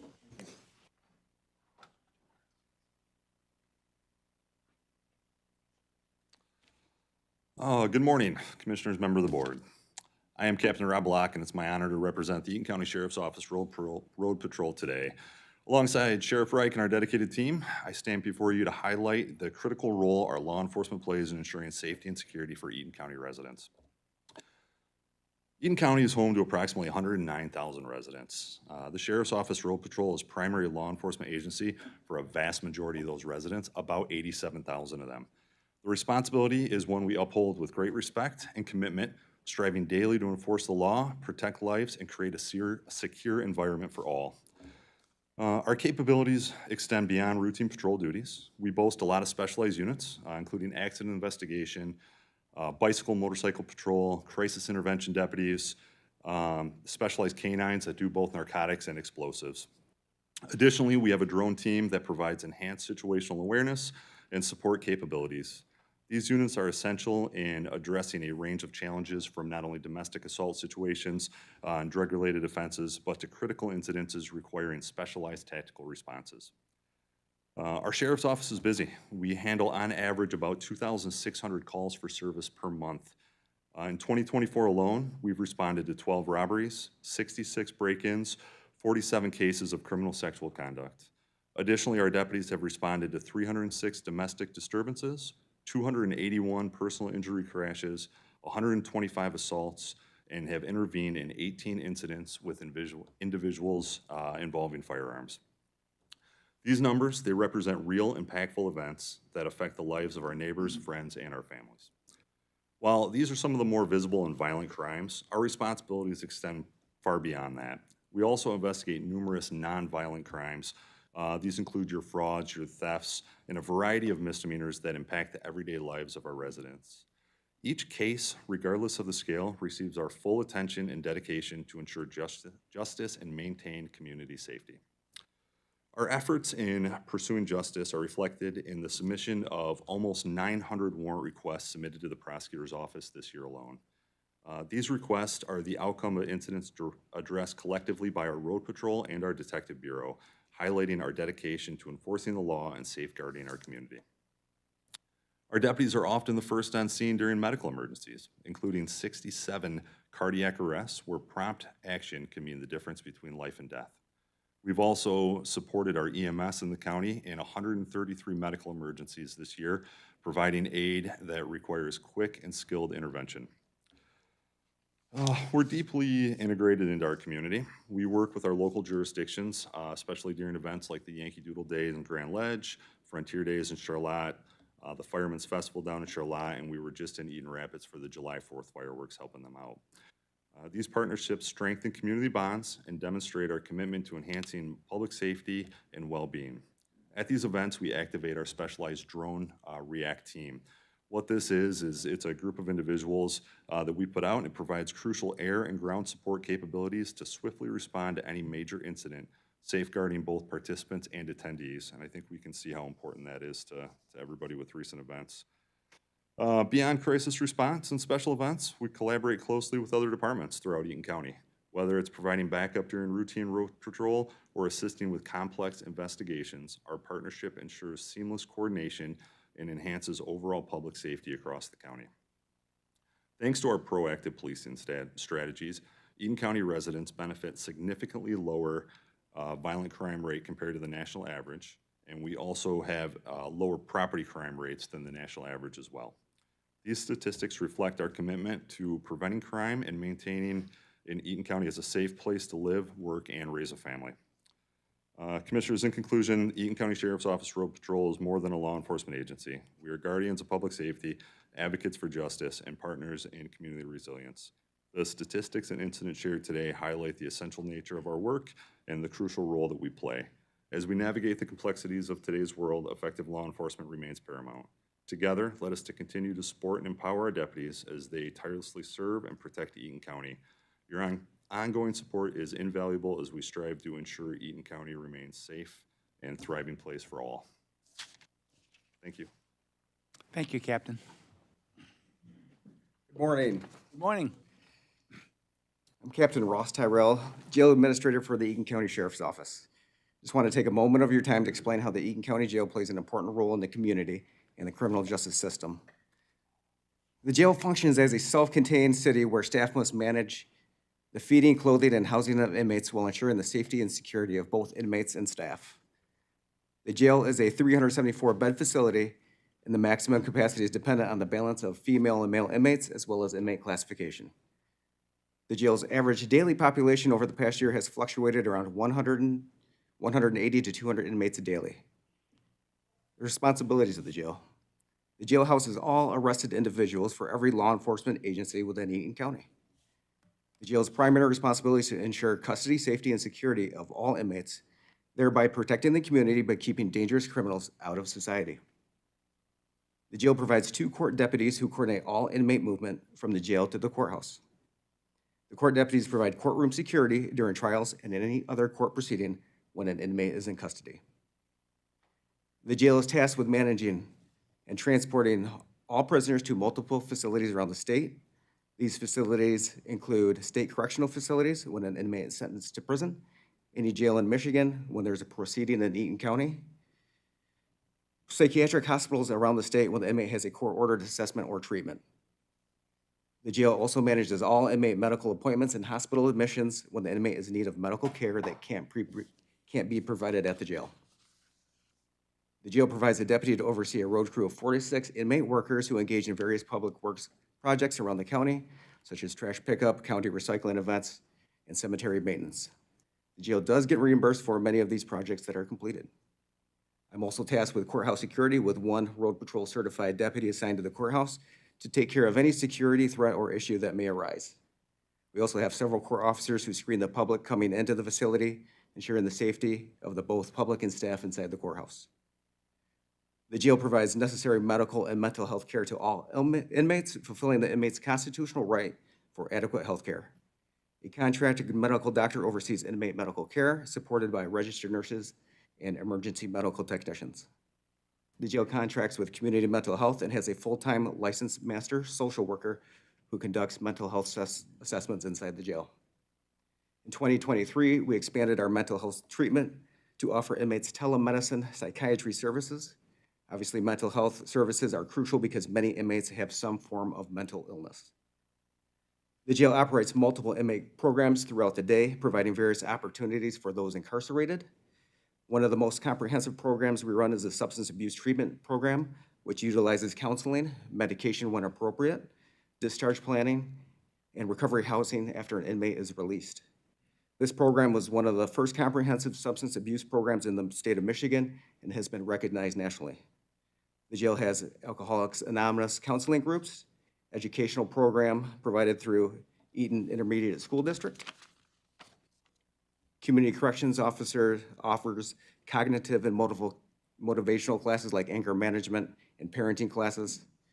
Spiritual services are provided by Forgotten Man Ministries, including weekly spiritual guidance and Saturday worship services. By fulfilling these roles, the Eaton County Jail not only ensures the safety and security of the community, but also provides essential services and rehabilitation opportunities to inmates, helping to address the underlying issues that may contribute to criminal behavior. Thank you. Thank you.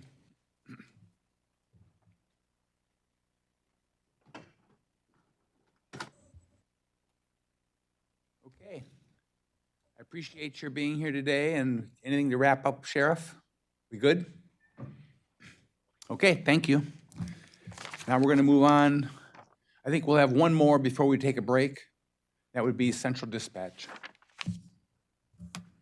Mr. Chair, as Kelly's heading up here, just follow up on the comments by the sheriff and the captains.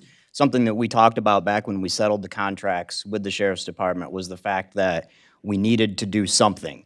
You know, the chairman, Chairman Mott, Chairman Mulder, and myself were all proponents of settling with the sheriff's department early because we knew that we needed to do something about the situation that we faced.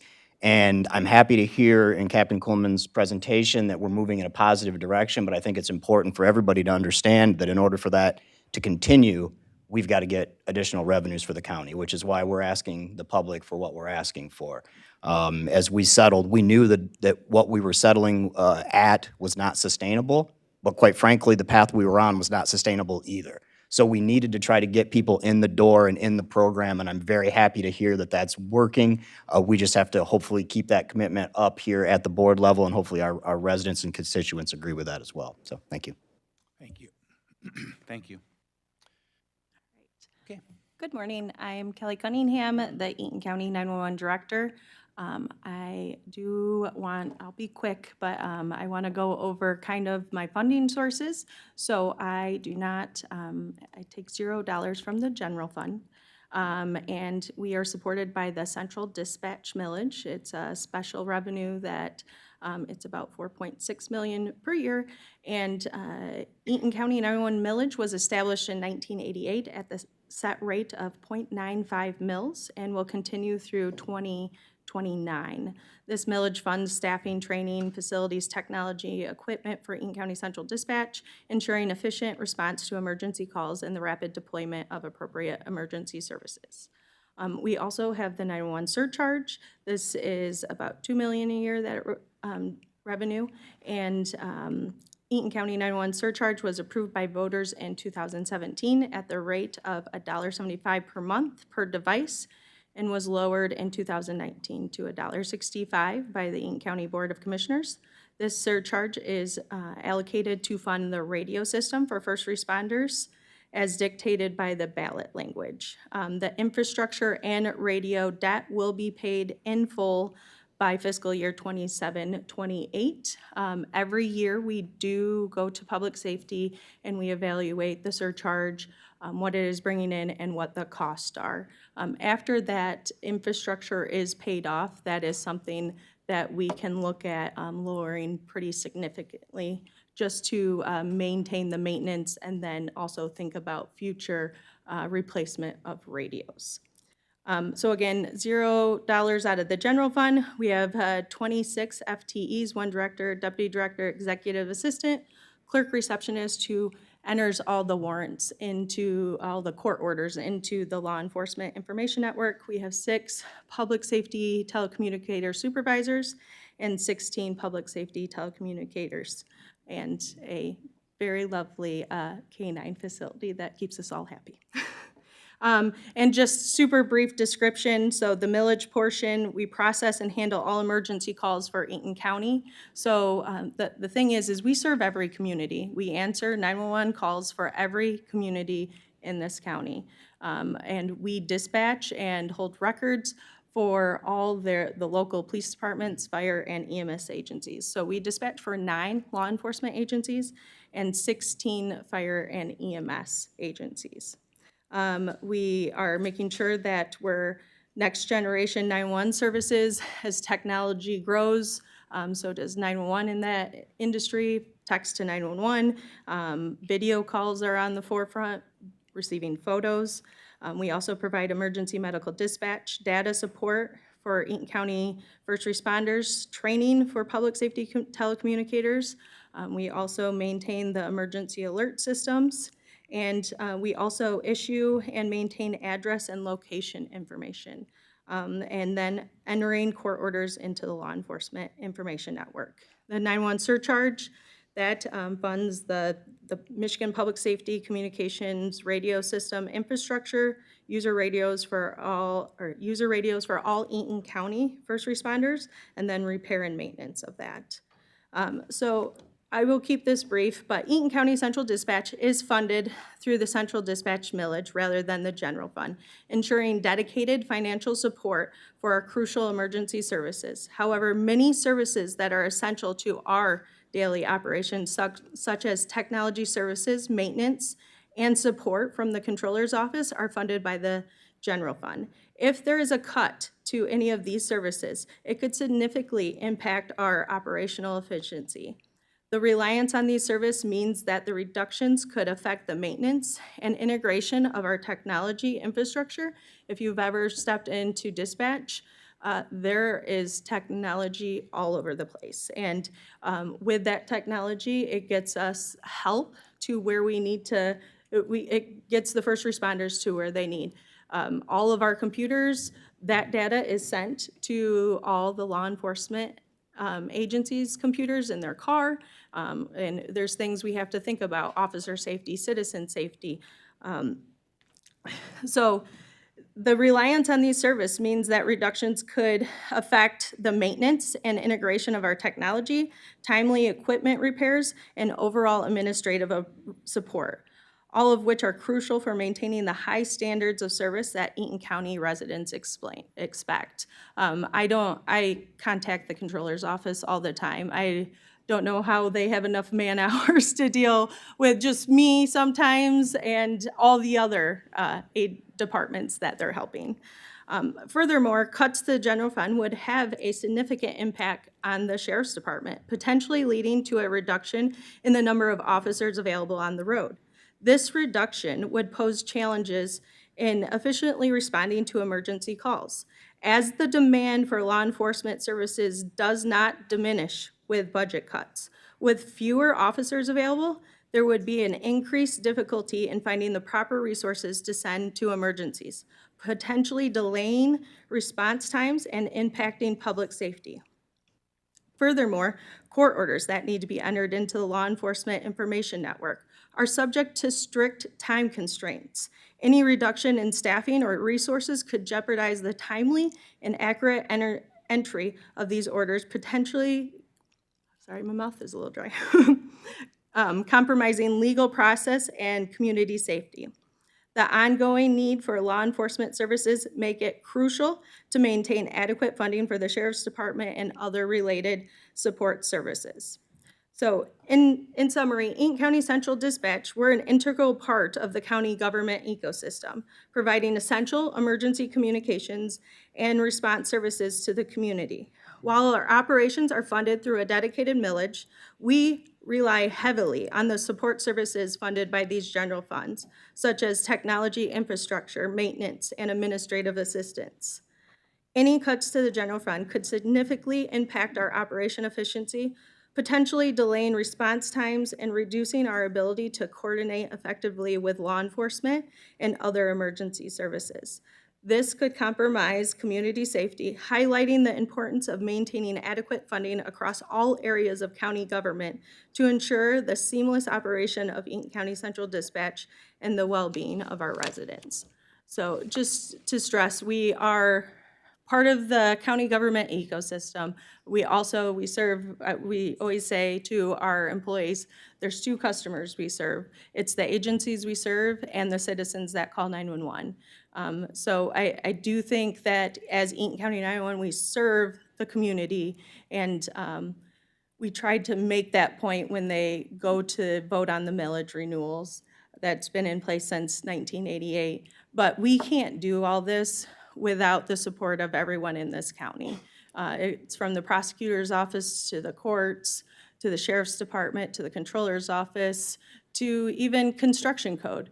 It is important that our county is addressed correctly, because you do not want a first responder not to be able to find you. So when you give us your address, cross streets, everything, we got to make sure the numbering system is in order and your house is easy to find. You do not want someone to have a heart attack, addressing being out of place, and they're unable to locate that patient. So just something to think about. I know I have a millage and I take $0 out of the general fund, but it's the whole ecosystem. We all work together and we're all important, and we can't do it without each other. So, Thank you, Kelly. thank you. And I really appreciate your overall arching comments that even though you're separate, you're not. Everything that you do is involved in the county, and our funding goes with the county. We're not gonna excuse yet. I'm gonna do one more with Ryan. The sheriff wants to speak too, please.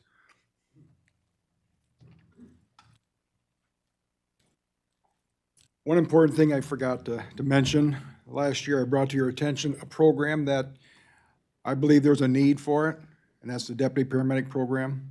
It's to enhance what we already have with Eaton EMS, Eaton Area EMS, all one word.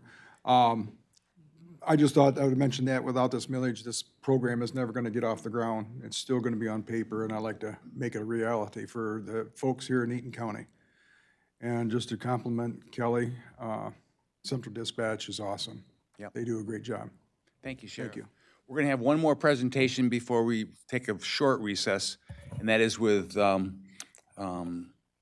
Ryan, and he is not available, and Connie is gonna do his presentation. So I won't do as well, but Ryan and Ella couldn't be here today. The first thing I thought when they said that was, great, we're gonna have some emergency here because that seems to be what happens. And then Ryan is remote trying to deal with all of these things, so hopefully he's out there having a decent day today. Every day, obviously, we're at risk. I'm not gonna say that again as well as Ryan did, but we're at risk for any type of emergency. We've seen it here. It's gonna happen. It's gonna continue to happen. It'll probably happen more. This office works with every department, and we've created a department that actually brings together every agency. It brings together the sheriff. They work so well with the emergency management because they understand it. They've done it before. They work with other police agencies. They work with fire agencies, dispatch, technology, GIS, drain, health, E-Tran, road commission. All of that was seen when we had the event in August last year. That was devastating, and all of these people worked countless hours, just over and over. I was in there. If you haven't been in an EOC in the past, it's incredible that it works seamlessly. Ryan has done a great job with that. All the people there in the back of the room, dispatch, sheriff's office, they have worked together so well. I'll point to Kelly and Rob Block and Eric Daly. We all sat in that room and went through everything that was going on. They were talking, they were communicating with other agencies. Road Commission was in there. E-Tran was there to offer to get food as well as provide any transportation that was needed. It was incredible. So that is a service that the general fund provides, and we've expanded it, and it's done so well. That would be critical to lose a position or that service. So I just want to say that I appreciate what they do. I appreciate Ryan, but I appreciate the whole team of everyone that works together and how well they do. Emergency services is kind of like an insurance. You don't appreciate it until you need it. Correct. If you don't have it, you're SOL. And it's the kind of thing that they're in the background working all the time, preparing for the inevitable problems and emergencies we're gonna have. And Ryan, though he's not on the forefront, when he is in the forefront, he is prepared, he has the processes there, and he's in total communication with all the agencies that are required during an emergency. So we appreciate it, but again, citizens of Eaton County, you're not aware of it. You're not aware of it until you really miss it, so. Okay, at this time, we'll take a quick 10-minute break, please. Coming back with instruction codes.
Anytime you want to talk about it, just schedule time.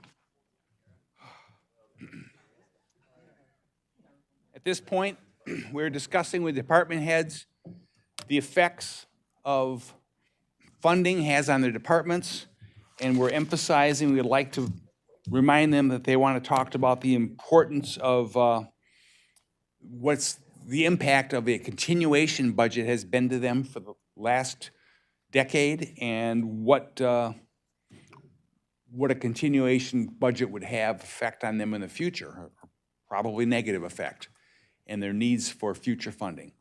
We're going to start here by going back. We're going to come around and have construction codes.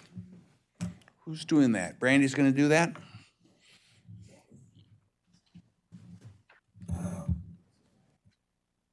Good afternoon. I am here in place of Mr. Garrison, your building official, due to staff shortages. He's out doing inspections. So, to start off with, our budget total is $978,602. A restricted fund of that is 85.2% for a total of $834,490. The budget for planning and zoning, which is the only part of our department on the general fund, is 14.17% for a total of $144,112.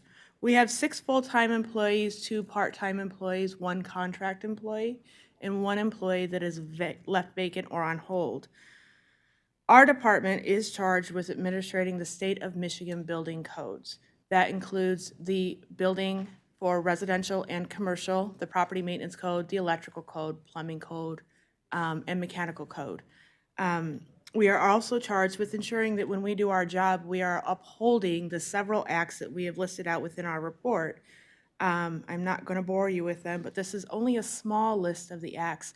The biggest one being the Stiles-Held Construction Code Act, which is PA 230 of 1972. For planning and zoning, we are responsible for administering the Eaton County zoning ordinance and Eaton County master plan in accordance with PA 110 of 2006, PA 33 of 2008, and including the Land Division Act, which is PA 288 of 1967. Why are all of those acts important? We are only as good as the knowledge that we are able to give to the property owners in Eaton County. Our tagline for our department is to make Eaton County a better place to work, live, and play, and for safety. We also staff the Eaton County Planning Commission, the Eaton County Zoning Board of Appeals, the Site Plan Review Committee, the Construction Code Board of Appeals, and the Zoning Ordinance Committee. All of those committees combined hear applications that are submitted on behalf of your residents for things that they would like to do with their property, whether it be businesses, rezoning, varying from the rules of the construction code or from the zoning ordinance. For our property owners, these are very important applications, and our boards are very important to Eaton County. Enforcement is the not fun part of our job. When somebody doesn't comply with either the building codes or the zoning ordinance, obviously we have to take action. We choose as a department and as a team to take a more empathetic approach on enforcement. If you were to read the strict letter of the zoning ordinance, it says somebody has 15 days to be compliant and that I can grant a 15-day extension. Well, sometimes when a neighboring property owner turns in somebody, we're talking about a property who the gentleman might be 80 years old and has his lifelong collection of vehicles on his property. That didn't occur overnight, and it's not going to be cleaned up in 30 days. The strict letter of the ordinance says that we're to issue tickets. Once a ticket starts and they don't pay them, we're supposed to take them to court. All of that costs time and money for the county. Instead, we choose to work with our property owners to come up with a corrective action plan, and we assist to do a lot of, we choose to do social work with our enforcements in either getting them in touch with scrap haulers, DHHS for funding, licensed contractors to help them bring whatever project it is in compliance. We find that we get better results that way. That doesn't prevent any tickets from being issued and obviously doesn't prevent ever going to court, but we try at all costs to not go in that direction. Deferred or delayed services. So Terrence, you had asked at the very beginning the significant impact in the last decade to the departments. When I first started in 2004, community development, specifically in planning and zoning, had 4 employees. Community development had 4 employees. We had a housing person, we had the director who was a zoning administrator, we had a full-time code enforcement officer, and we had an economic development coordinator. Since 2008, planning and zoning has, or actually since 2011, planning and zoning has worked with only 2 staff members. Eaton County Construction Code took over planning and zoning, taking about $150,000 off the general fund. Myself being the zoning administrator and Ms. Tammy Alger being the planning and zoning assistant are partially paid out of the construction code fund now. That does not take away the fact that we had 4 staff members to do the planning and zoning job, and now we only have 2. Back in 2008, Eaton County Construction Code had 3 building inspectors, 2 electrical inspectors, 2 mechanical inspectors, a plumbing inspector, a director of the department, and 3 support staff. You heard the list of employees. That list of employees is for all of construction code and planning and zoning. Planning and zoning, we service 12 counties out of the 16 in Eaton County. For building, we service 14 of the 16 counties, 5 villages, and 3 of the 5 cities, all within Eaton County. That's a large area for a staff as small as we have. Areas of difficulty. We lack time for training of staff. In order for our inspectors to hold their certifications to better serve your residents of Eaton County, they are required to have staff and prove that they have training and prove that they have completed their training hours in order to continue to have their inspector's license. Sending them away to training means we don't have inspectors to inspect the jobs that are needed, the people that people have paid for. These permits are paid for by your property owners, so that becomes an issue. An important meeting that Mr. Garrison and I have started to try to attend is the State of Michigan Construction Code meeting. We find it difficult to attend that, also due to staffing levels. We struggle with digitizing files and historical documents to make them more readily available to the public. Those files help the public know what was on their property, how it came to be on their property, and how to potentially improve their property. Our planning and zoning division, the maintenance of the current level and quality of service to the public has come to expect is difficult with only 2 staff members. And again, it's always been 2 staff members in planning and zoning since 2011. So in summary, I've already went over the recession from 2008. We have never been given back the staff. Our workload has increased. We're no longer in that recession from 2008. Our permits have increased. Our inspections have increased. But our staffing levels have not increased.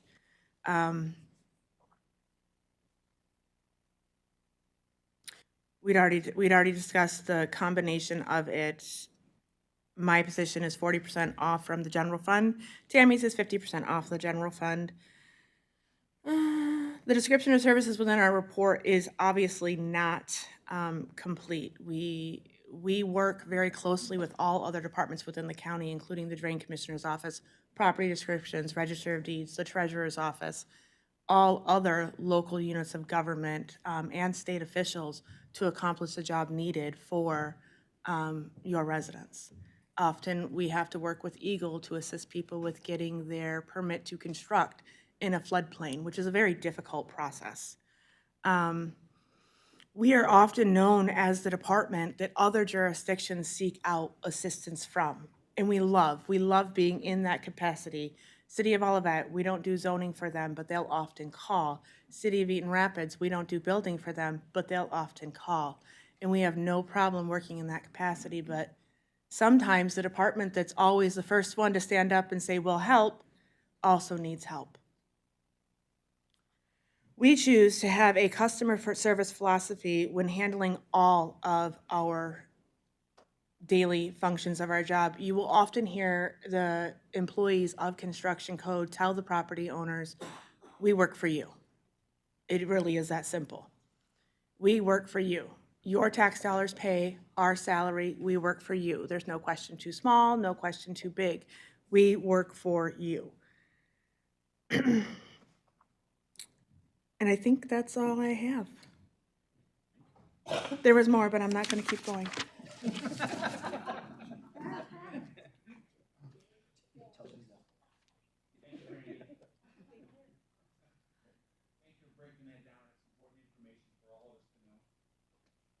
Thank you so much. Okay, we're going to go to resource recovery. Jeremy. Good morning, Commissioners. Terrence. The Department of Resource Recovery has a total budget of about $496,000. Of that, about $81,392 comes from the general fund, or about 16% of our department's budget. We have 2 full-time employees, and we also have a part-time employee running one of our recycling centers. And as a description of our services provided, the Department of Resource Recovery is the designated implementation agency, or DIA, in charge of administrating the Eaton County Solid Waste Ordinance of 1993. The U.S. Environmental Protection Agency and the State of Michigan Department of Energy, Great Lakes, and Environment and Energy set forth rules for managing solid waste disposal, particularly that organic yard waste are diverted from the landfill and the diversion of recyclable materials.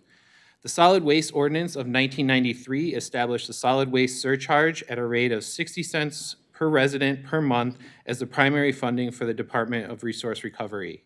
Unchanged since 1993, the surcharge funds the department's staff, local unit projects, and county projects. The Solid Waste Ordinance mandated that waste and material haulers be licensed to operate in the county.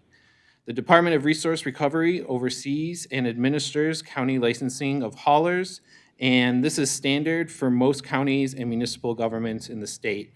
We require haulers to be insured and report material volumes and destinations. And this is important because it greatly reduces illegal dumping in the county and protects the community against uninsured, unregulated material hauling and dumping. Local Unit Projects refers to Solid Waste Alternatives Grant, or SWAG, the Department of Resource Recovery administers throughout the county for compliance with the Solid Waste Ordinance. For 30 years, the department provides significant grants to local municipalities to run recycling centers throughout the county. The department funds recycling centers in Bellevue, Olivet, Charlotte, Delta Township, Grand Ledge, and Sunfield, as well as providing professional support and services to these recycling centers. The SWAG program is available to all local municipalities and community groups and comprises about $120,000 of the department's budget, which encompasses roughly 24% of our budget. The County Projects is the Department of Resource Recovery's events held throughout the year. The department hosts 3 major recycling and waste disposal events throughout the year, free of charge to all Eaton County residents. The events are very popular, with over 500 residents attending each event. Household hazardous waste, electronics, scrap metal, yard waste, and scrap tires are diverted out of landfills and disposed of properly through the events. Over 100,000 pounds of material, or 50 tons, of hazardous waste and electronics are disposed of properly through our events this year, in addition to over 6,000 scrap tires. Approximately $130,000 of the department's budget is allocated to county project events a year, or 26%. Personnel, administration, supplies, equipment, and services for the Department of Resource Recovery total around $200,000, or roughly 30% of the, or 40% of the department's budget. In addition to the services that we provide the county, the state of Michigan is mandating that county and local governments update their solid waste ordinance in compliance with federal and state regulations and rename solid waste plans as the Materials Management Plans, or MMP. The mandate is requiring local governments to divert recyclables, electronics, hazardous waste, and organics out of landfills and into recovery facilities. The mandate took effect this year, creating a 3-year timeline for local governments to rewrite their solid waste plans. The Eaton County Board of Commissioners has elected to be the county approval agency in charge of the oversight, development, and approval of the materials management plan. The Eaton County Board of Commissioners have also voted the Department of Resource Recovery to be the designated planning agency in charge of the new materials management plan. The MMP will be a comprehensive regulatory framework designed to divert and recover materials out of the waste stream for proper disposal. The state of Michigan is offering grants to subsidize costs associated with writing a new MMP, such as research and analysis, consulting, advertising, and infrastructure, materials, and equipment. More than $200,000 in grant funding will be made available for MMP development over the next 3 years. As for our delayed services or opportunities, the Department of Resource Recovery's services have been high quality and consistent over the past 30 years. However, the solid waste ordinance surcharge responsible for funding the department has not accounted for inflation since its inception at 60 cents per resident per month. The department has been operating with fewer resources year over year as expenses continue to increase exponentially. As costs continue to increase, the department is considering other sources of revenue and funding, such as grants, donations, and sponsorships. The department may have to reduce services, such as reducing recycling events and/or swag funding.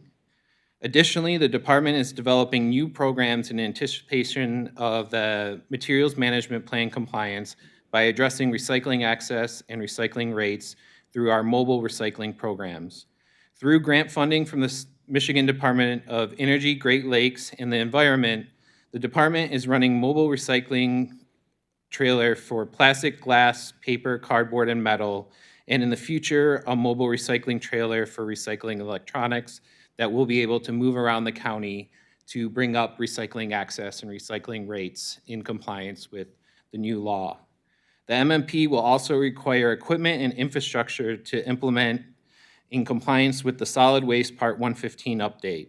Equipment and infrastructure maintenance costs are tied to inflation, and the department will need additional funding to build out and maintain waste diversion infrastructure, such as material recovery facilities, or MRFs, and the recycling centers. Environmental stewardship in Eaton County is a priority for the department and the residents of Eaton County. The Department of Resource Recovery is focused on meeting the needs of the community and ensuring compliance with state and federal law. And what our department does, we touch pretty much every resident of this county through waste hauling, trash service, and recycling programs. And up until about 5 years ago, the surcharge was enough to cover our entire budget, salaries, and operations. However, without the surcharge being raised, we are currently taking from the general fund, again, about $82,000. And the department, we work closely with the state of Michigan, other departments within the county, and we also work with municipalities, villages, and townships for their recycling programs, providing professional advice and services for whatever questions they may have. And we are also, it's really important to our department is developing and maintaining relationships, and those relationships are only viable if we're able to maintain personnel and reduce turnover in our department. There has been turnover in the department over the years, and I was recently hired in February as the Environmental Sustainability Director to lead the department and lead sustainability efforts throughout the county. And I plan on moving here as soon as possible, and will be very happy to be an Eaton County resident. And I look forward to contributing more to this county as I get settled into my role. Thank you. Thank you, Jared.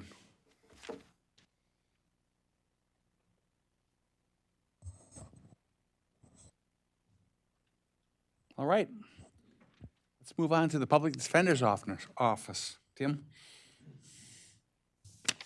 Good morning, Mr. Chairman, Commissioners. Good to see everyone. I'm Tim Havis, the Eaton County Public Defender.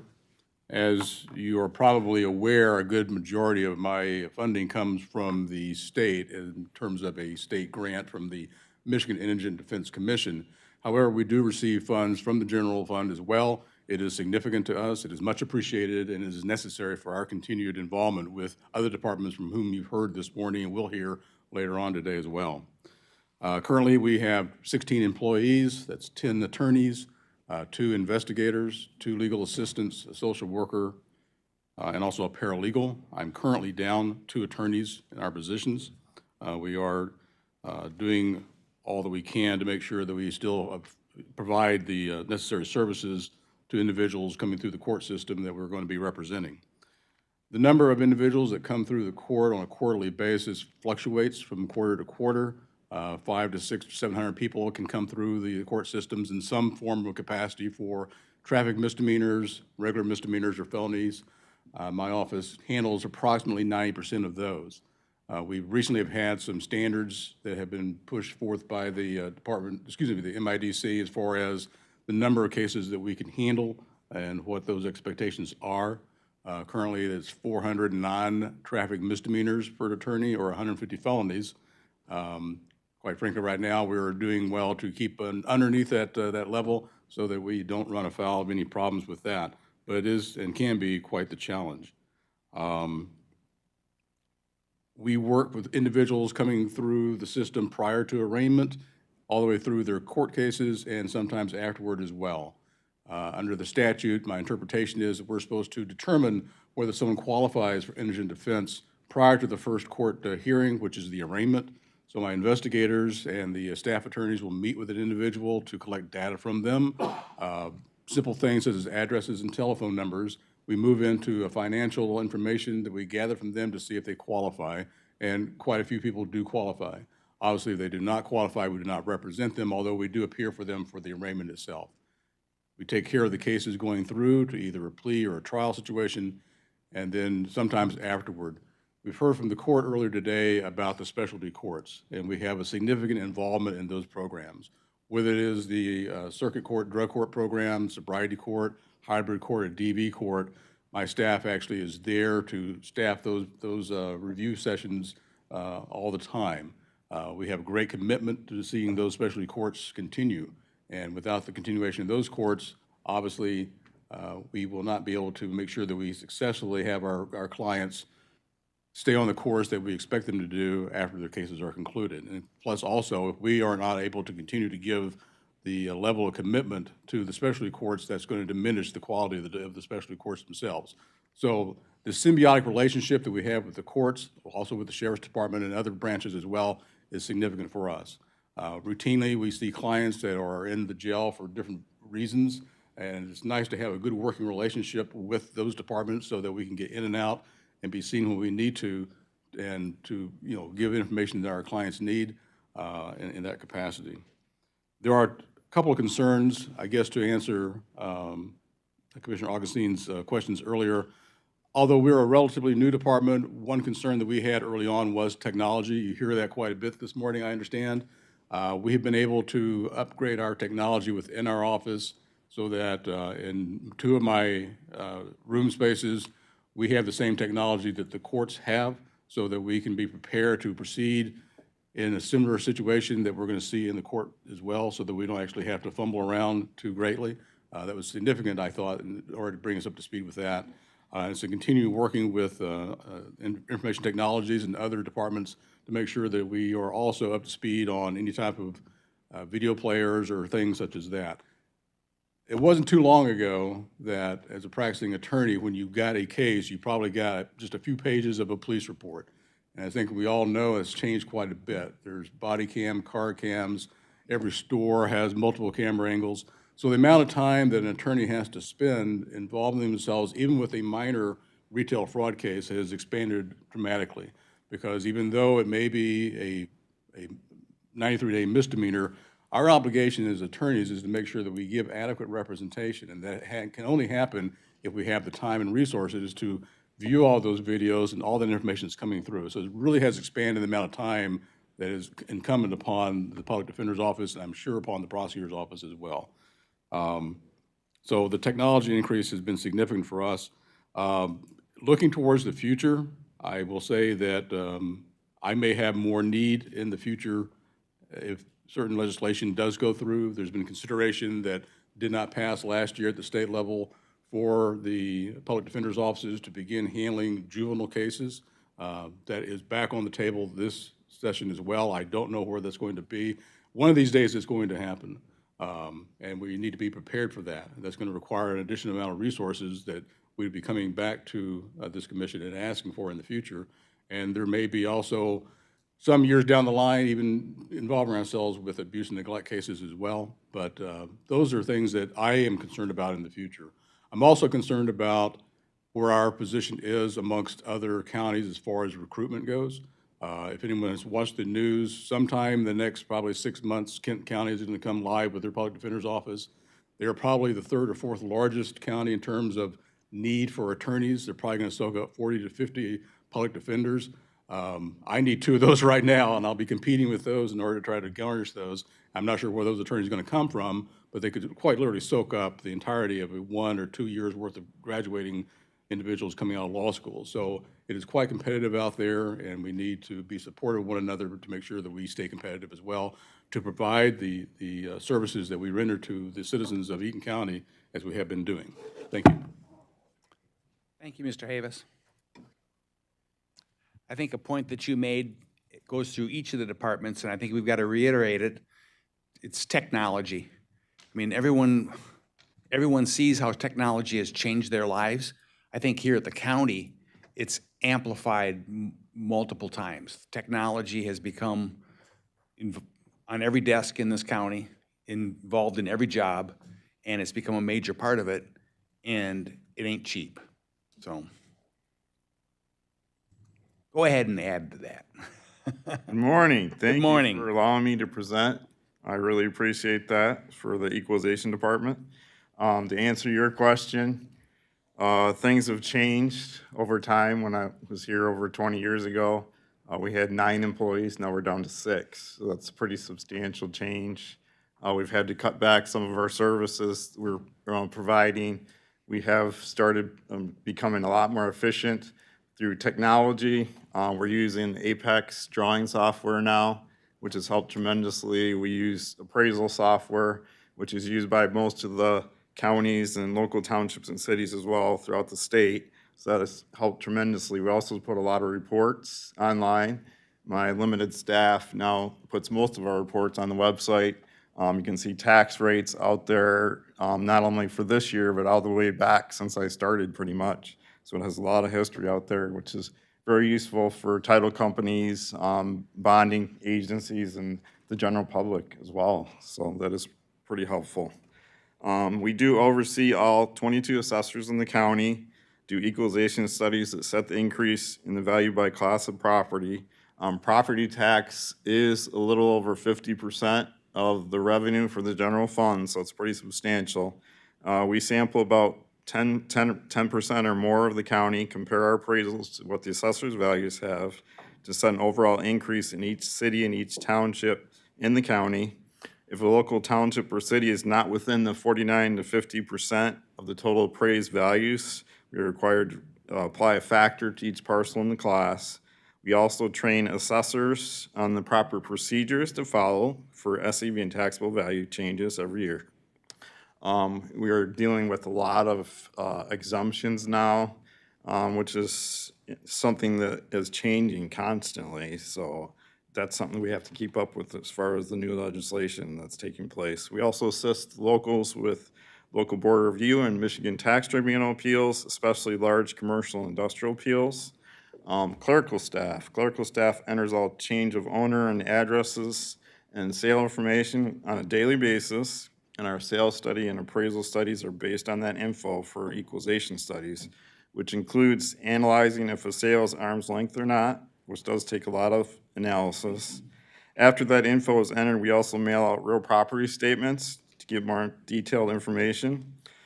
Staff works very closely with the Register of Deeds, as we mentioned before, as we are required to verify if legal descriptions are accurate on the deed, and then we also review if the ownership is correct. Reading meets and bounds descriptions does take a lot of training, as they can be a full page long at times, and we're the only one that's has the ability to do that in the county. We also do all the mapping corrections in GIS and new split parcels that the county relies on for many departments. And we have to look at, make sure everything's followed as far as the Land Division Act, which is something we have to keep up to date on. We work with the zoning department and construction code with that. We also do the mapping corrections in GIS, and all the new split parcels have to be mapped out in the GIS. That's done by us. We work with the treasurer's office on homestead audits and verifying local units are calculating tax bills correctly. We also review all 4029s, which is the tax rate form that's required, received from local units, make sure they have calculated the Headley rollbacks properly, which is calculated by our office. We do spend a lot of time assisting local townships and cities and also the schools with the 4029 form. Some of the things that could be an impact potentially, I am the designated assessor for the assessing, to offer, we could offer assessing services if we had more revenue that was coming in. That would, basically what happens is they do 5-year audits, the state does, on the local unit every 5 years. If they're not in compliance, we could potentially have to take over a local jurisdiction, and we really don't have staff to do that at the current time. We also could help with large MTT appeals if we had more staff. The state has talked about having the county equalization department taking over assessing, since we have full staff and the quality work would be much better if we did it that way. Currently, only Delta Township has a full-time assessor. The rest are just contracted out. So a lot of them are hard to get a hold of sometimes. We have had a hard time maintaining and hiring staff due to very high salaries coming from the city of Lansing, and also Ingham County compared to ours. So that's been a big threat about losing employees. That's a big concern. The licensing to become a level 2 assessor takes a minimum of about a year now. Plus, a lot of the level 2 assessors have no fieldwork experience at all. So just because they're certified doesn't mean they've actually done fieldwork and know what they're doing. So that's the kind of thing that we would run into. So if a person has experience, plus an assessor's license, they have multiple offers all over the state typically. Due to limited staff, we don't have a lot of time to train someone that has no experience. We've been trying to train staff from within to move into open positions, but we have a very limited budget for training. So that would help if we had more budget for training for sure. The demand for level 4 assessors is still very high. There's a very limited amount of level 4s in the state, which I have. I believe there's only about 150 level 4s in the state currently. Only about 1/3 of the applicants in the level 4 program passed recently, which takes over a year in the program to finish. Typically, there's a limit how many applicants can enter the program from the state. And my position, as mentioned, requires level 4 for the position and also as a designated assessor. Is there any questions?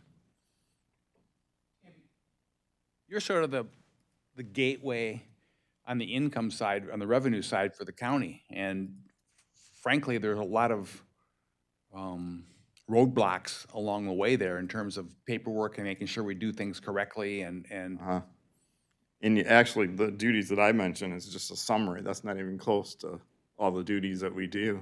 Yeah. It's just a summary of it. We should be aware of that this is very technical, and by doing it wrong and not filling out the right paperwork with the state, we're in jeopardy for actually doing the necessary assessing work.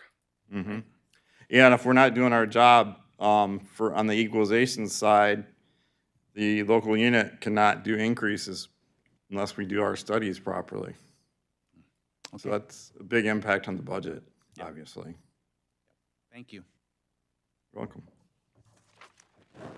Mr. Chair, Tim brought up a good point too. A while back, we passed legislation here on this board that allowed him to be essentially the backup for our townships and municipalities as far as assessing goes if something were to go wrong there, as opposed to sending it to the state, so that we can maintain some more local control in that area. And as Tim mentioned, unfortunately, if he were to have to take over, one or several townships or municipalities, he'd have a hard time getting the help to do so, again, from budgetary constraints, so. With the current staff, there's no way I could do it. Right.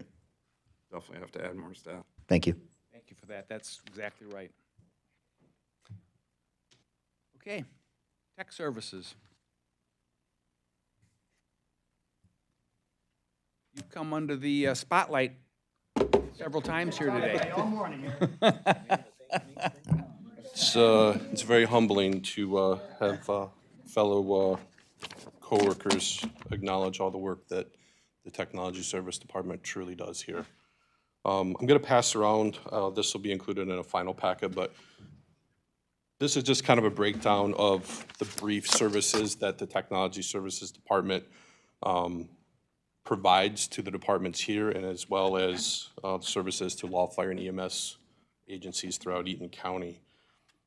But to start, technology services for the 24-25 fiscal year, for the computer fund portion of the budget, we're seeking $2.6 million. Of that $2.6 million, 1.9 would be a request from the general fund. In my opinion, this is just another continuation budget that we've seen year after year after year. Fortunately, this board and boards members before it have seen and appreciated the need for technology with the support of other departments. We are keeping pace. Could we do better? Absolutely. But we are maintaining a secure and healthy network as we operate today. Because as I stated, Technology Service Department is a central service department supporting county operations, business functions, and providing online services to Eaton County residents. We're a staff of 12 with one part-time offering. Usually that's an annual internship opportunity that we seek for our IT services. There have been years past where we've utilized that internship position for GIS services. Of those 3 full-time positions, they comprise of 3 administrative and technical support offerings. That includes myself, my deputy director, and my admin assist. That also includes 3 network administrators. They are essentially, in my opinion, one of the most important positions here at the county. They are essentially control access and security for all team members here within the county. We also have 3 field support specialists. Those are essentially individuals that go around to each of the departments and all of our law, fire, and EMS facilities and provide support to applications and hardware throughout the county. We also have 1 PC technician that is the lonely position of attempting to set up computers, phones, hardware for all of us here at Eaton County. Obviously, that 1 position is not sufficient, and we all pitch in to help, but that is how we are currently structured. We also offer 2 full-time GIS positions. Those are in charge of administering all of our geospatial initiatives here at Eaton County. The GIS is one of the foundational building blocks of our public safety initiatives here at Eaton County. It is considered life safety data to me. The accuracy of that data is crucial to ensure that we have proper response times and provide accurate information to our public safety officials here at Eaton County.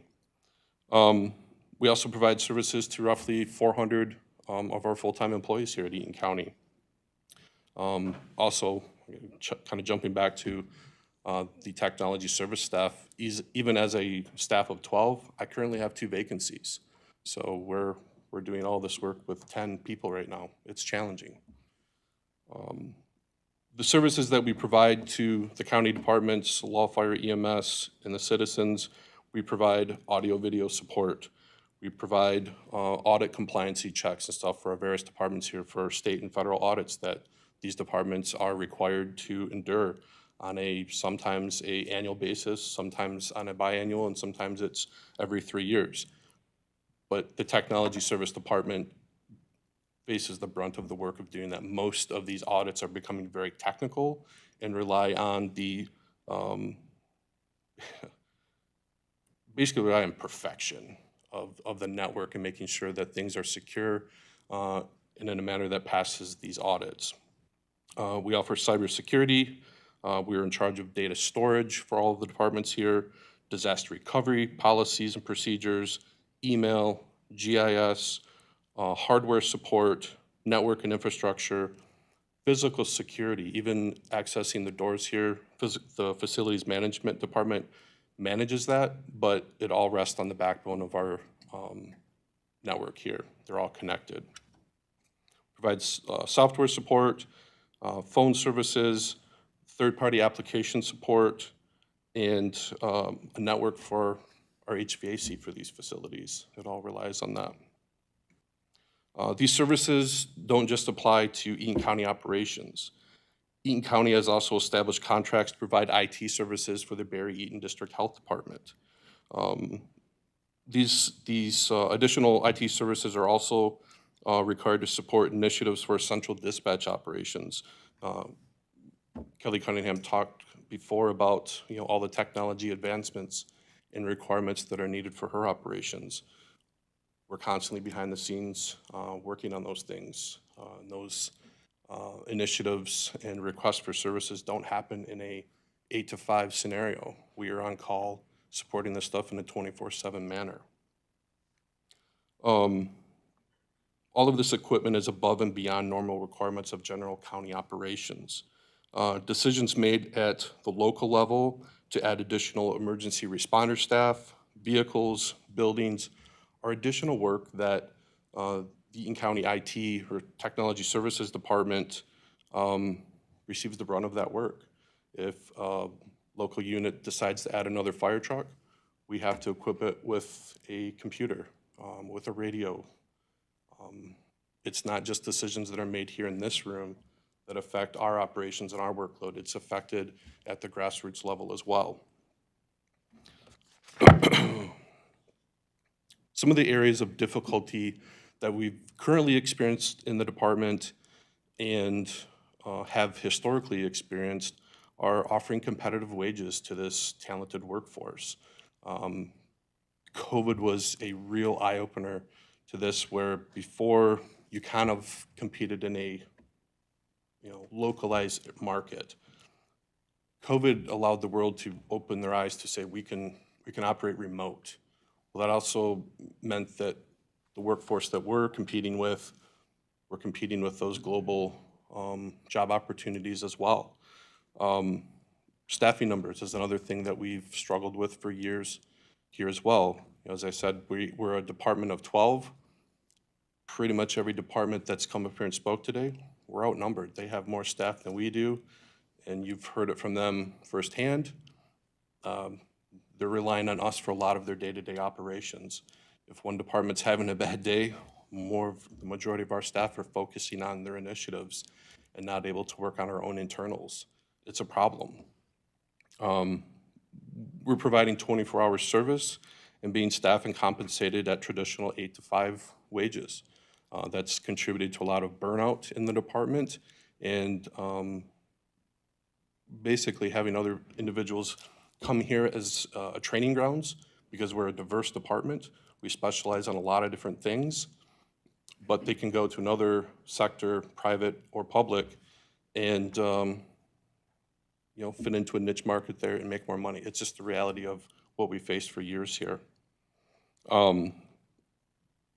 We've also seen a lot of unfunded mandates for technology here at a state and federal level.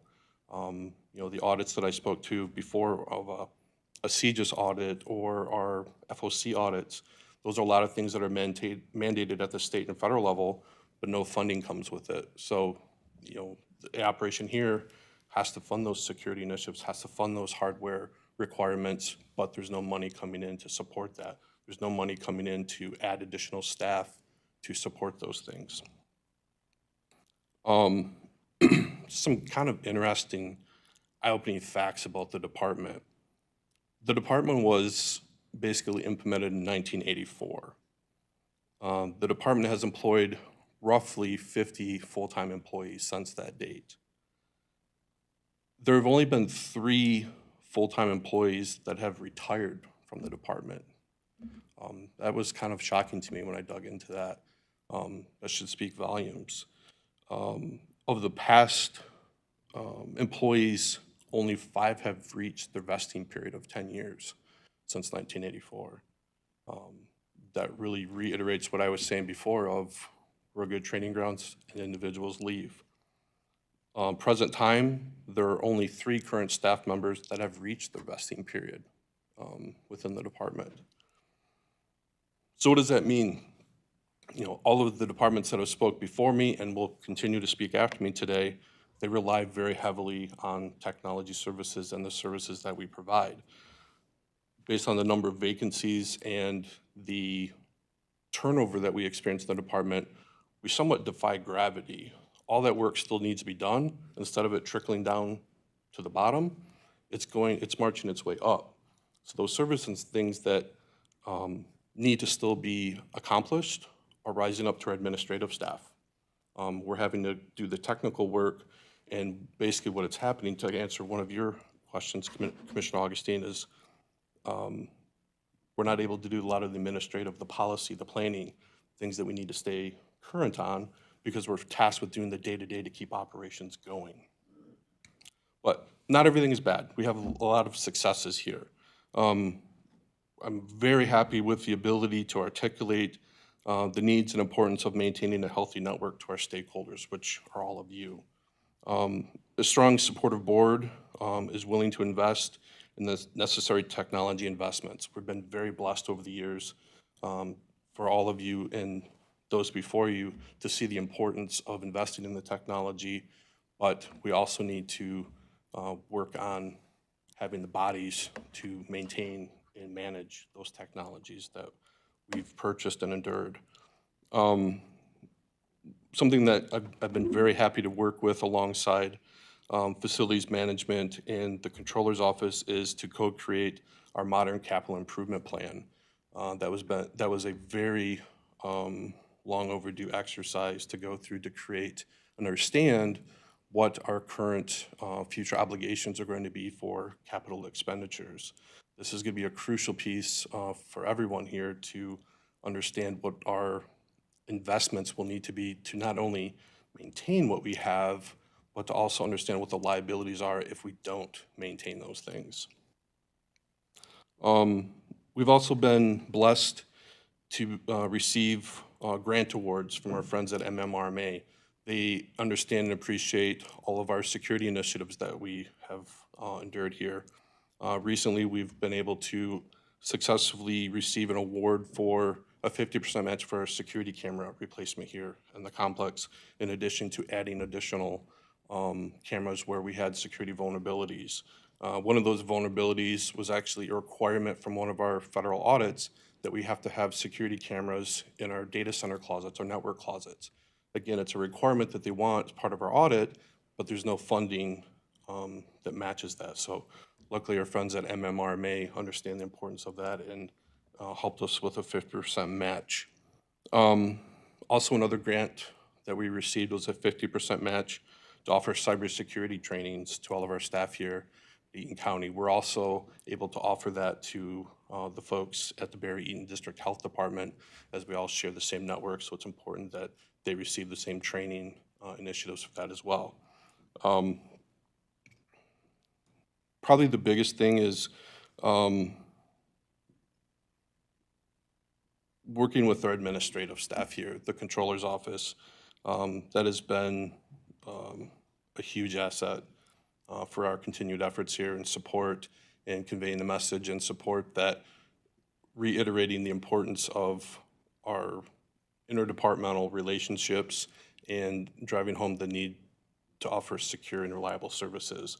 They've been very supportive of all, allowing me to have some flexibility in unique training opportunities and staffing opportunities, and in offering flexible work schedules that are actually on the books now, where before we would work, non-traditional hours, but it was just, kind of not acknowledge, that it happens. But now I can actually offer as part of an onboarding process of, hey, in certain positions and certain timeframes, we can offer flex remote work, and that's really helped with the recruitment and retention of the technical staff that are needed for operations here. Kind of in summary, it's important to remember that every piece of technology that the county purchase has an expected life cycle. This includes computers, printers, monitors, software, routers, servers, etc.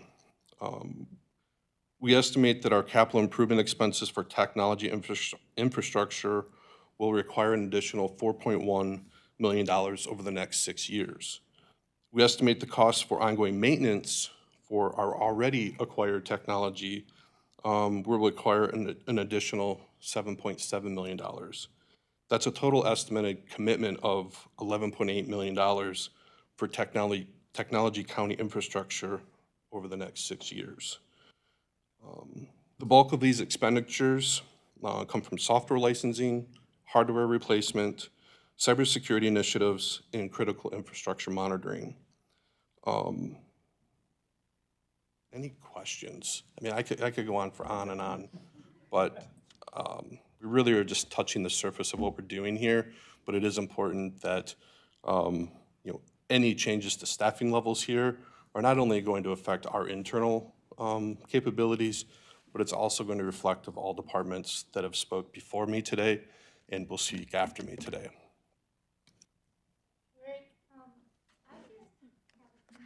I missed what you said. How many people have vested out of all the people that have been hired? Said like 5? Or 5. something? Yep. Yep. Did they go to a different department here, or did they actually go away? One did. Thank you. Yep. So that's pretty big turnover. Just for an example, I don't know if you can say it, but what's a simple Microsoft license cost for an employee? Current rates, this is just email. Right. This is around $350 annually. Right. So that's an expense that never existed a dozen years ago. Well, the way that the licensing has changed over the years is before you buy a disk, and that had your Microsoft Office, your word processor, your Excel spreadsheets, so on and so forth. You could buy that and ride that license out 3, 4, or 5 years. Well, now the vendors are changing their models, and now you have to endure a subscription model, kind of a pay-to-play, as you will. And they're doing that on an annual basis. So you enter in a 12-month contract, you pay day 1, day 365. If you don't renew, they shut that service off.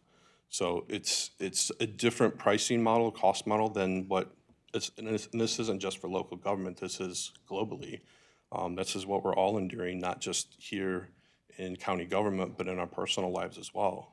So you can say that on the expense side, even though revenues have increased in a certain amount, we can say that on the expense side, things are increasing faster and a more exponential rate, especially in the technology area where, no one ever was concerned with cybersecurity a decade ago. And now, I don't know how much money or time you invest in cybersecurity, but we all understand how critical it is and how it can essentially shut down government to the county.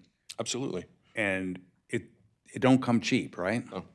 I mean, with a very similar situation would be just what we all seen in the media last week with CrowdStrike.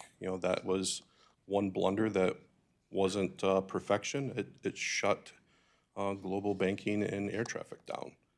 The same exists here. If we're not near perfection, it affects operations here. Yep. Terrence? Yeah, real quick, Eric, you touched on it a little bit when you were discussing the idea that, not just decisions that we make at the county impact what you guys do in technology services when you were talking about the concept of if, you know, a municipality wants to buy a new fire truck or a new emergency vehicle, you are responsible for outfitting those vehicles.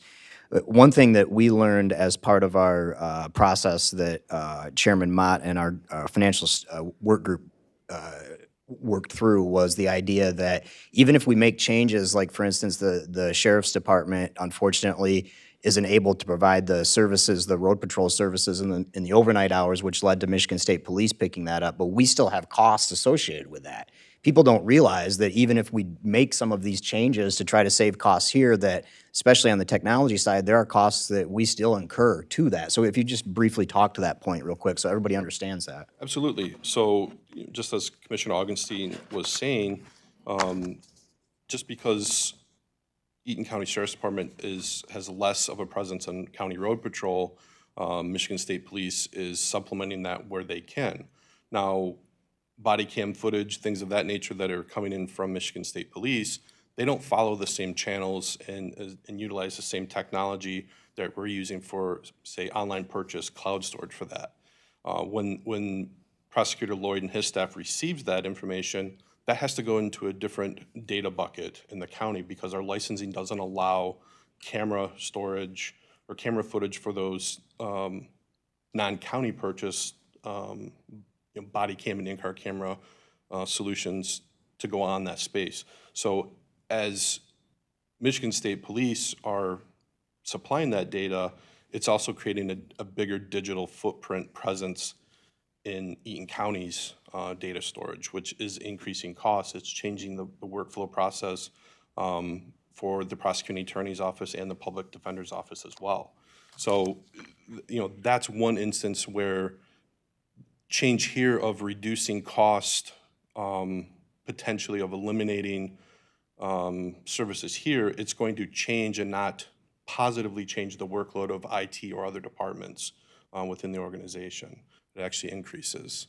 So it's definitely going to be a balancing act of decisions made here and locally of how it affects services and cost. Another example is the Delta Township substation. That new facility has created a whole other level of work of planning that new facility as well. And the bulk of that work, as far as the IT infrastructure portion of that project, falls on the technology services team. So that's something that wasn't necessarily budgeted for or planned from a time management perspective, but it does eat up a lot of time. So just another example of something decided, you know, outside of this room here affects the workload of technology services. Thank you. Thanks for that insight. Thank you.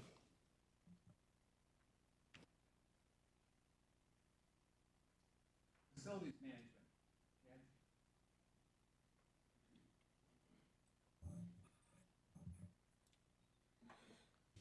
Good morning. I got 1 minute, 1 minute. I'll try to be brief. I've addressed this committee many times. Talk a little bit about my department. So directly from our website, you know, our department, our one line, you know, we manage, maintain all government complex facilities and grounds to the collaborative effort of administrative, building maintenance, grounds maintenance, and custodial service teams. So that's the simple one line of what we do. But what does that really mean? We have 14 buildings here on the complex that we manage. We have a couple of off-site, being the old landfill, and a couple of the radio towers where we have generators and such. We do that with 5 maintenance staff, 5 custodial staff, and 2 groundskeepers. We also have a custodial supervisor and office manager for a total of 14 in our department.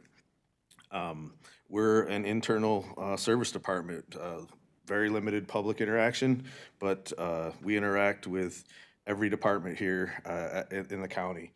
All of my colleagues that spoke before and will speak after, we deal with every one of those generally on a daily basis. And if you don't believe me, if the air conditioner goes off, trust me, I hear about it. So to the, let me find my place here. So, we've been getting by, barely getting by. We saw a staffing decrease of about 30% in 2008. In those last 16 years, we haven't made up any ground as far as staffing goes. Our buildings are aging. The average age of the buildings here on the complex is 36 years old. The courthouse here being one of the oldest at 48. As you can imagine, building components have a lifespan, things fail.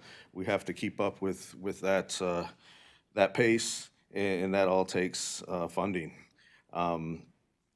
As you also can imagine, this building, built in 1976, wasn't, it's a different world we live in today. So trying to retrofit some of the, our amenities to, more secure, more efficient is problematic at times. We also lean on technology services like everybody else has said. More and more of our building equipment goes to a technology-based or computer brain, which takes training for my staff to familiarize themselves with that. And in retrofitting old equipment with new technology is also costly at times. Some of the other services that we provide within the county that some people might not know, we do all of the inter-departmental work orders. So anything that comes as a work order from staff, that's processed and managed through my department. All of the employee vendor identification badges and security, that's managed and maintained by my department. A big one is the mail. Every piece of mail that comes and goes from this government complex goes through my office. So that used to be a position several years ago. That was cut, absorbed by my department, and it takes several hours per week, as you can imagine, to sort the mail and make sure all of that gets received in a timely manner. So if my office manager takes time off, that somebody has to do that, right? So that usually, falls on me, making sure that that gets taken care of. Not something that you probably want your director. So you're sorting the mail? Yeah, at times I do, yeah. Doesn't always do really well either. I've heard that too. I know. That's why I said it. Usually the departments know when Amy's on vacation. But yeah, looking ahead, we not only do I manage the annual budget, but also the capital improvement plan. As Eric alluded to, we had a big piece in that. We're looking at several $million over the next 6 years just to kind of keep up with some of the infrastructure projects that need to be done, along with our annual day-to-day operations, $2.7 million that we just on our operating annual budget.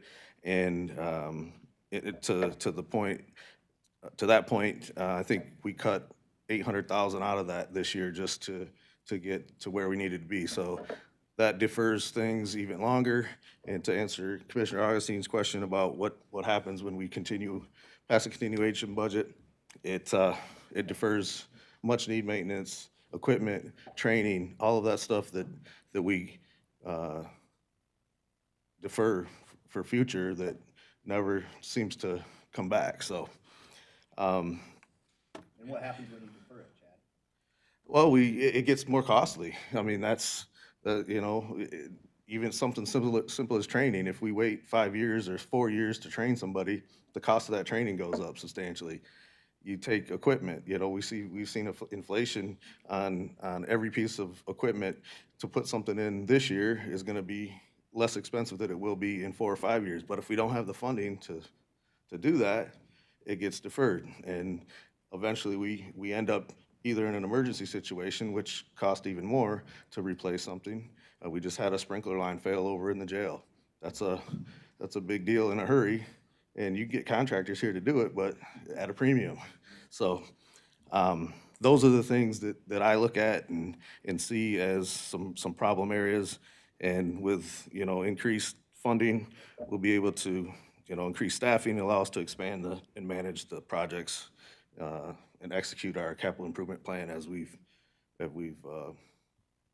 laid out over the next few years. So that's all I have. If anybody has any questions.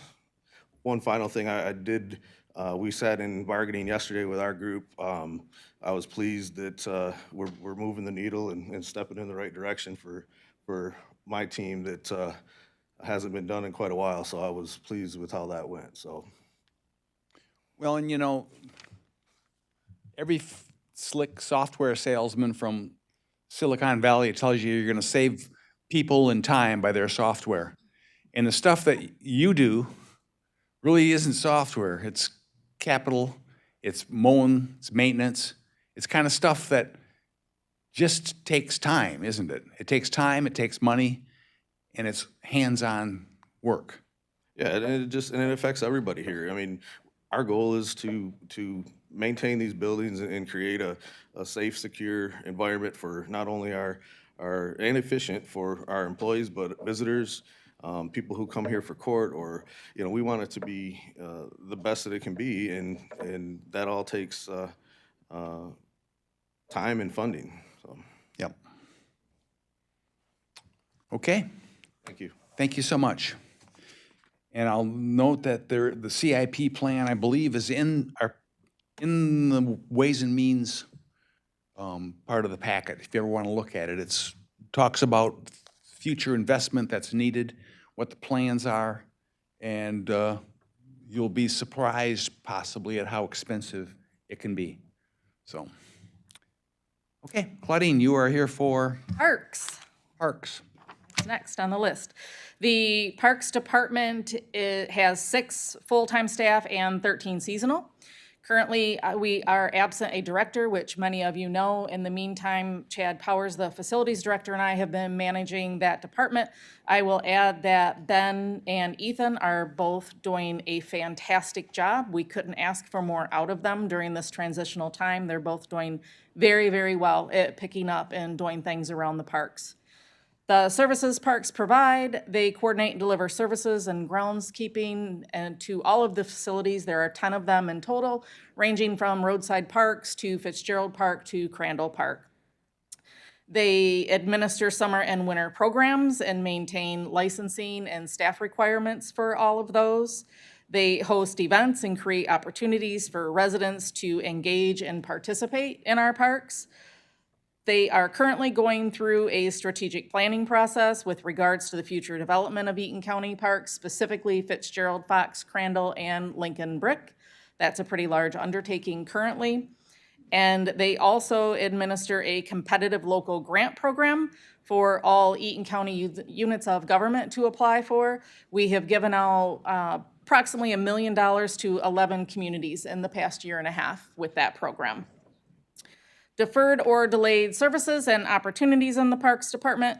In 2022, there was a voter-approved millage, which was in large part to address infrastructure that is failing and due to long deferred maintenance and replacement of items because of the continuation budgets. Safety improvements to trails and parks infrastructure and facilities need done quite desperately in some of these locations. The parks without power and infrastructure are creating a struggle currently to maintain security measures at those places. The department has long operated with minimal staffing, which has inhibited the department's ability to do anything other than maintain the bare minimal things they need to do in order to operate. Areas that can be improved with more time and funding. Increased staffing capacity would allow to expand programming and project management and the ability to implement the strategic plan that I just mentioned and addressed the safety improvements that have been identified as well. In summary, the parks have come a long way, but they have a long way to go. While securing millage funding, the work needed, required, continues to build up, which we are still trying to build capacity to address. And the rebuilding phase is not going to be fast. It didn't happen overnight with all the continuation budgets. So while we do have the millage, it's going to address all of the safety needs first, and it's going to be a while before we can start making improvements like we would like to. That concludes the Parks report.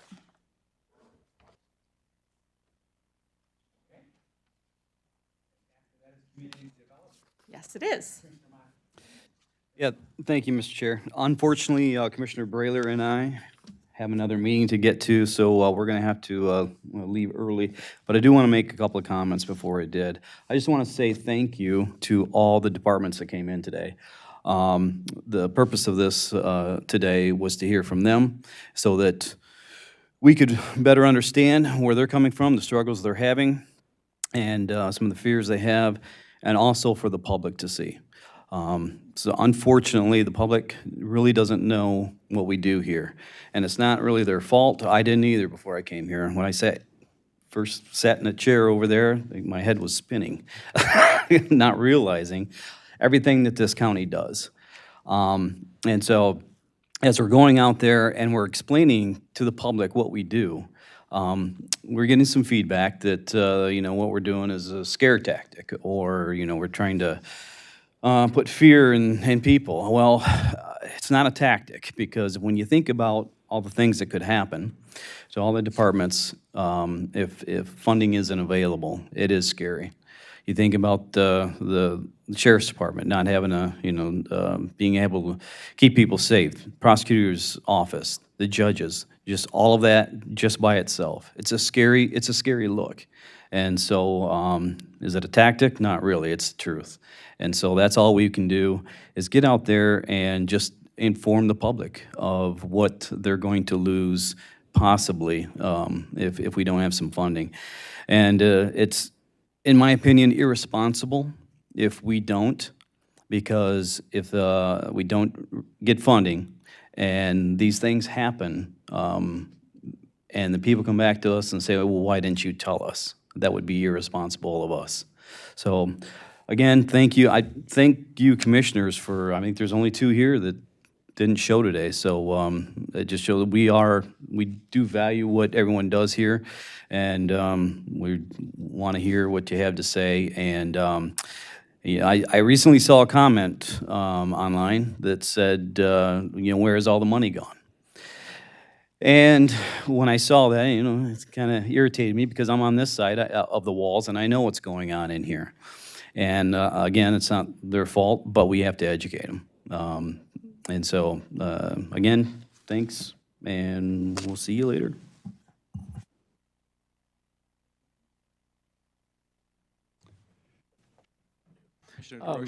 Thank you, Mr. Chair. One thing that Claudine mentioned, and I think it deserves to be spoken about, but she mentioned that in our parks, we've had some vandalism, and we talk about the trickle-down effect of things that happen in our county.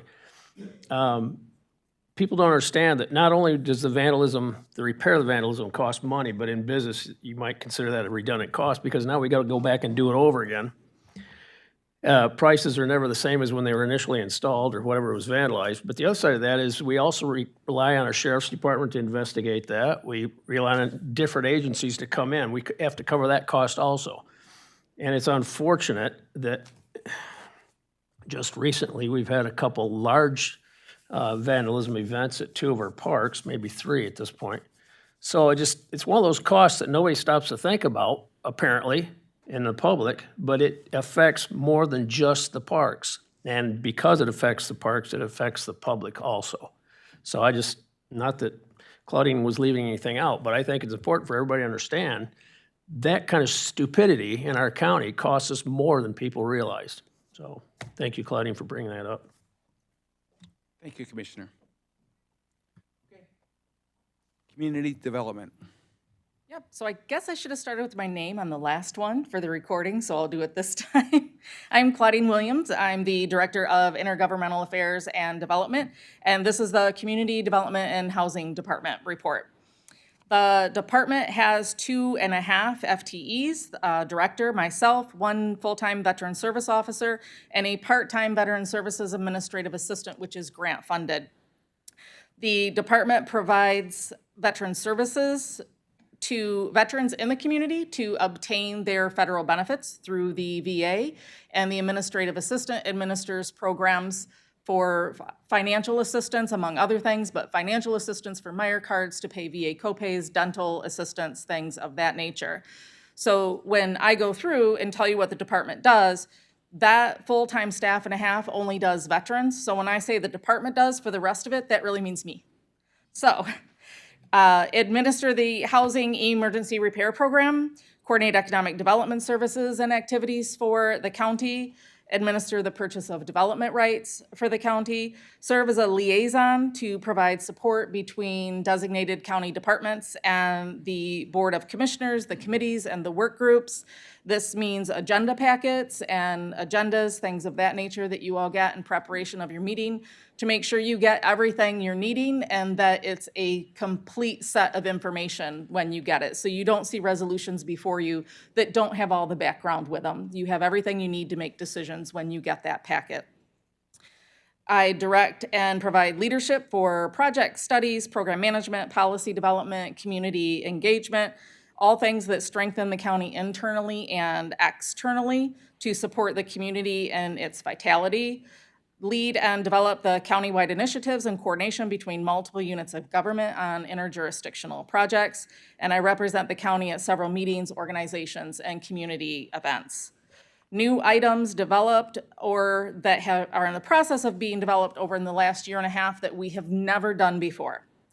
A capital improvements plan. This is an effort to plan better for our future budgeting. It's the first time we've ever done one. It has technology and facilities in it right now, but we would like to add the Parks Department to that next year to have an even better plan for budgeting in the future. We currently are in development of a county substance use and misuse plan. This is a requirement to spend all of the opioid money. The county commissioners, which I commend all of you for, have approached this differently than other communities. Other communities are just designated areas where this funding is going to go. Eaton County took a much broader approach and are in the process of developing a use and misuse plan that will address everything substance use in the community, not just the specific opioid use. The financial stability report that was done for the tax allocation work that we have been doing. The first time ever we have requested funding from the federal or state government for any of our programs. This year it was for the Bank Inter-County Drain Project. The materials management plan, which Jared talked about, that is a requirement.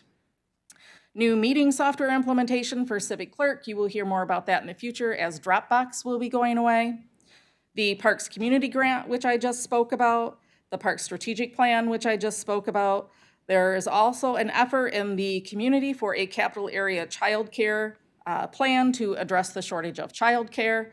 And the Regional Housing Partnership Coalition, which is addressing goals and strategies for the new State of Michigan housing plan. Those are all things that have never been done before, that the county is working on currently or have done. Areas that could be improved is enhancements to our housing program.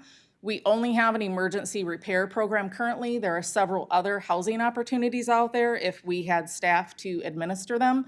We currently are reactive instead of being proactive in this area. The development and implementation of strategies for economic development activities. Currently, we rely on LEAP for this, and we could do so much more if we had dedicated staff representing specifically Eaton County.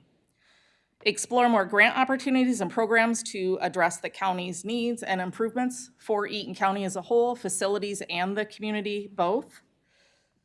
And focus on more outreach to the county as a whole. As many of you are aware, we had our first town hall ever. They would like more of those. So we struggle with capacity to meet the needs of the community and local units of government for the collaboration and relationships that they are willing to build with us. Community development is a planned effort to build assets that increase the capacity of residents to improve their quality of life and build stronger, more resilient communities. It provides a connection between social, environmental, and economic matters and adds to the diversity within our communities. Essentially, community development is where projects go when no one knows what to do with them. They come to me. The department used to have 2 additional staff, a full-time housing coordinator and a full-time economic development and housing coordinator, both of which have been eliminated over the years. I can only imagine what we could do today for the county and the community if we still had this additional capacity. I have worked at Eaton County for 24 years, almost 20 of those years as a director. I can tell you with absolute certainty, the people presenting to you today are the best leadership team I have ever worked with in my tenure. This is in large part due to the leadership of Controller Sobey, Chair Mott, and this engaged Board of Commissioners, and I am thankful to the 12 of you that are here today to hear us.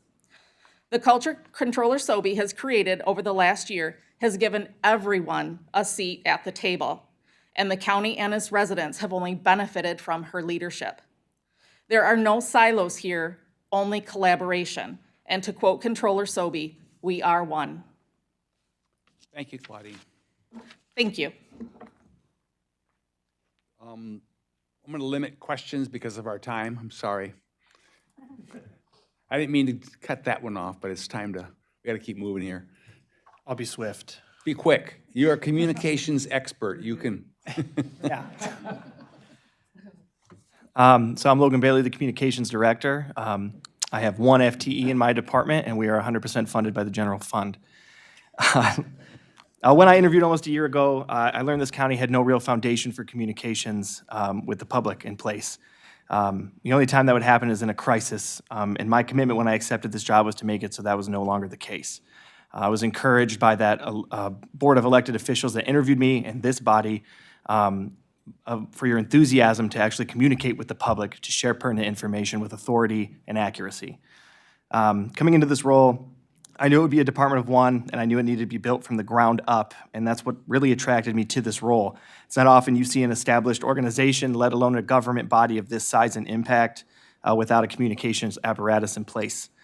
Some of the services that I provide include public relations and outreach to external organizations and government bodies, media relations, brand management and public perception monitoring, crisis communication and coordinated responses to all stakeholders, internal communications with staff and partners, digital platform management and maintenance, and general information sharing about services that may or may not be impacted by the current crisis we're in.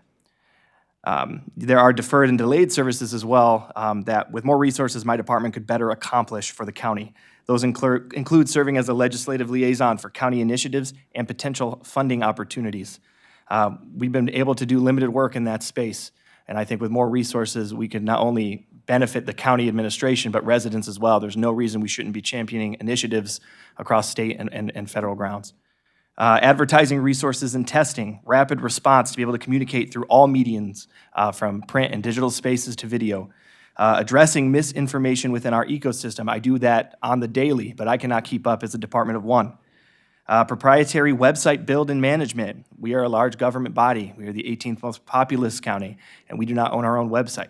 We rely on external partners to do that. Targeted outreach, data gathering, and reporting to understand what citizens, residents need and what they expect from their government. Emergency response training and preventative education to external stakeholders and staff, full-scale branding and communications resources for each office and department to be able to better rapid response. I'm very thankful for EDGE's partnership and this body's willingness to enter into that partnership to help fill in the gaps, because we would not be as far as we are today without their commitment and passion for this county. A lot of the work that I do in previous roles, I had a team of 3 to 5 working on it with me. If we had the resources, those deferred projects and opportunities could be better accomplished at the county. A communications department of any government body, their job is to share pertinent information accurately and with authority, the good and the bad. And to do that requires trust between the communicator and its stakeholders. For us, that's not only residents, but our staff. My department's biggest challenge is building that trust with a population that has rarely been communicated with by its government. Communications is not just marketing, it's relationship building, it's opportunity acquisition, and it's information sharing. I hope to continue building trust with Eaton County residents and staff, and if we can grow this department, I think the county will be stronger and our residents will be better served. Thank you. Appreciate that input and appreciate what you do for the outreach. Finance, Melissa, or who's finance? I am finance. I know you are. so- Are you gonna do it from there? Do it from there. I'm going to do it from right here. So I'm Melissa Ballard. I am the finance director for Eaton County, and I have a department or a division of 4 employees. We are 100% funded by the general fund, and our duty is we are dedicated to ensuring timely, accurate, and transparent financial oversight for the entire county. We oversee and maintain the financial records. We develop the annual budget so that you can see that as it evolves. We develop and disseminate the county's cost allocation plan to allocate the central services costs. We coordinate with all offices to pay our vendors, as well as our employees in a timely, efficient, and appropriate manner. We also compile and submit periodic grant financial reports, including the development and monitoring of the grant budgets. And we review all of the grants for allowable costs, which is significant time.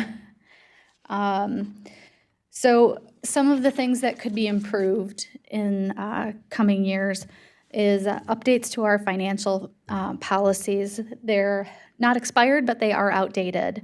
I would love to see a centralized purchasing department developed, which would allow our staff to be the knowledge base for all accounts payable, and allow other departments to specialize and focus on their area of expertise rather than having to become accounting staff, as well as the equalization director or the technology services director. We would love to be able to implement the changes of the updated purchasing policy and be able to work through and acquire better pricing models for things. Right now, it's decentralized. Every department does their own items in accordance with the department or with the county's policies. But if we had a centralized purchasing department, we would be able to save money. Would also allow us to seek out additional funding and maintain and review all upcoming legislative changes. We've had a couple of really big ones, changes to GASB, that have been really impactful and have spent a significant amount of time regarding these changes. Additionally, would love to be able to provide financial transparency in real time. There is the ability to do that, but we need to work on that. That's a time-intensive process. So for my final thoughts, we're here today to allow offices to explain the service constraints that make them unable to perform their essential duties. I'm here to tell you we have a financial problem. Administration has made changes over the last year to provide in-depth and comprehensive information to board members and the public when questions arise regarding county finances. This office should have the resources to empower you to make informed decisions. My concern grows more and more each day that we are at risk of being able to do that and to provide the services departments need in order to operate. In my division, we are one vacancy, whether due to illness or resignation, away from a critical failure. What does a critical failure look like? 416 employees don't get paid every other Friday, or 1,000 payments per month don't get made to vendors as frequently. Since I started here more than 10 years ago, administration has recommended continuation budgets. Our office has not grown in capacity or redundancies during this time, but our responsibilities to the board, county offices, and the public have only grown. Thank you, Melissa. And that's put that into stark reality. And you're the person where the rubber meets the road because you're the one that maintains and watches the books and the finances every day. And we talk about having financial issues. All of our data comes from you. Yep. And you're the one that knows it. And you ain't fooling us, right? Absolutely not. Okay, next, human resources.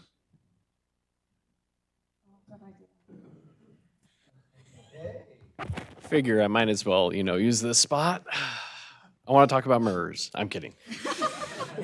All right, so I'm going to keep this brief because I really appreciate everyone and the folks that still have to present. So I'm going to do kind of a quick highlight. I will say I can obviously expand and can talk more at length, but broadly, human resources, and I'm Ben Dawson, the Deputy Administrator and HR Director. So I'm going to primarily talk about the HR pieces because I think as Connie gives hers, as Deputy, my job is to help shore up anything that's on her plate that she needs help with. So broadly, HR is often thought of in different segments of service. You have administrative services, labor relations, risk and benefit management, learning and organizational development, and employer compliance with state and federal law. I would be, to tell you the truth, we spend most of our time working on administrative services, labor relations, and compliance. So we often are just moving at just-in-time management when it comes to addressing issues that have been paramount to staffing and recruiting. And it's been the subject of discussions in this meeting room and amongst leadership at the county for quite some time. As HR Director, I'm doing work that in previous roles, I would have had at least 2 to 3 additional staff performing. Right now, within the HR realm, we have myself, we have a benefits specialist and a FOIA coordinator, and that's it. For 415 employees and the complexity of operations we've talked about today, that's the backbone of the HR services that we provide. So things like initial payroll review entry, posting positions online, performing first review of applicants, et cetera, examples of duties that are normally not always done by an HR director. Happy to do it, but I know that not having the capacity exclusively to be a deputy administrator or a true HR director is a problem for the county. We can't develop trainings, we can't train all of our new supervisors and what overtime laws are, and we've run into this. We can't do sexual harassment trainings, and often if we get involved, it's too late. We are shoring up some kind of event that we're trying to make sure that we minimize liability for the county and address it going forward, but really a functioning HR team should be performing that regularly, proactively. Everybody who gets promoted should go through a level of competency and training for workforce development and how to be a leader, instead of one day just getting the title and the pay bump, but not really knowing how to execute their new office. So those opportunities limit us from taking our organization to the next level. Being called to work and addressing these areas, I work well above 40 hours per week trying to balance both roles, and that's a struggle to maintain those functions, and that was happening before I was even promoted to deputy. So I will say we were way over capacity in the controller's office, and it's not isolated only to us, as you've heard. When a department consistently needs to work 45 to 50 hours a week just to get by, as an organization, that's something that you need to look into. There's an imbalance that needs to be addressed, neither a limiting of services or an increase in capacity. But that is not a satisfactory status quo. When hours are required just to be successful, exceed 50 hours a week, you are, like Melissa said, looking at a critical failure waiting to happen. One person gets appendicitis, one person is in a car accident. That's all it takes to put a lot of these already struggling departments completely out of balance. So as we talk about that, we have folks that can't take vacations. If they're on vacation, they're on call the entire time. We have dedicated leaders that are losing their vacation accruals every year because there's not enough capacity for them to ever get time off. And that's a loss of value of our compensation structure that employees aren't able to utilize because of this. And I would say Eaton County running lean for years, relying on tight staffing levels in conjunction with deferred infrastructure, which Chad and Eric talked about, has left us with no redundancy in many of our offices. As many of our department's offices and directors, administrators, and deputy administrators will be retiring in the coming years, this is a pivotal opportunity for our organization because there will be a passing of the torch that needs to happen. But if you are constantly just managing the day-to-day, you never get to the point where you carry that institutional memory forward and allow transference of that. So once people retire out and leave, if new leaders aren't prepared for that, they will be forced to navigate the complexities of county government without 10 to 25 years of knowledge to rely upon like their predecessors had. And that will further reduce the capacity of these offices that currently struggle to deliver services. So when we rely on staff to work excessive hours to meet basic expectations of residents and other groups, we leave ourselves open for disruptions of service. Honest mistakes driven by exhaustion, employee burnout happen. And if an office is consistently one person away from being critical, we have to evaluate the base assumptions of how we developed our staffing levels or what services we provide. To answer the question briefly that got brought up, what is the most significant impact? As a newer member of the county's executive leadership team, I'd say the impact of continuation budgets would be an employee strain and burnout and demoralization of various groups within the county. And that included elected offices as well as just general. And some of that came from compensation structure with the cost of living adjustments not keeping pace with inflation. And that's not just recent. The recent bout of inflation obviously magnified that, but this has been an ongoing trend that the way our compensation structures just did not do a service at this point in history with so many baby boomers leaving the workforce. So as we close benefit groups like the retirees healthcare and we reduce the pension multiplier, those cost of living adjustments of 0% and 1%, which was historically a fairly common occurrence, have led to where a lot of people lost passion for the county. A lot of people had a spirit of pessimism, and taking that culture head on has been a big lift for Chairman Mott and members of this board and Controller Sobey.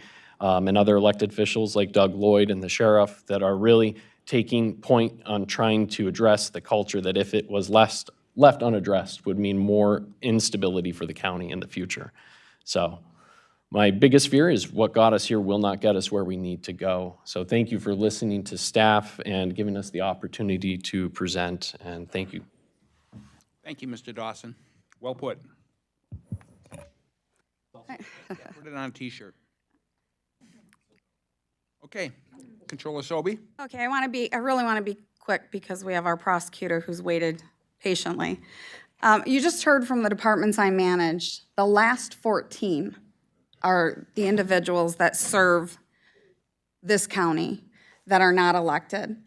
I want to talk a little bit about the fact that we've had criticism in our office either from salaries or the fact that we hired additional people, which we did not, other than our communications director. I want to tell you that when the board asked me and the hiring committee asked me what I needed, I said primarily HR, and I needed to have a finance director. So that didn't add a position to my office. It reclassified a senior accountant to a finance director, and it converted what I was, which was deputy controller and handling HR and the budget, into an HR director. Then we discovered, obviously, that you should have a deputy director. Talking to other counties that don't have them, you can just hear the challenges that they have.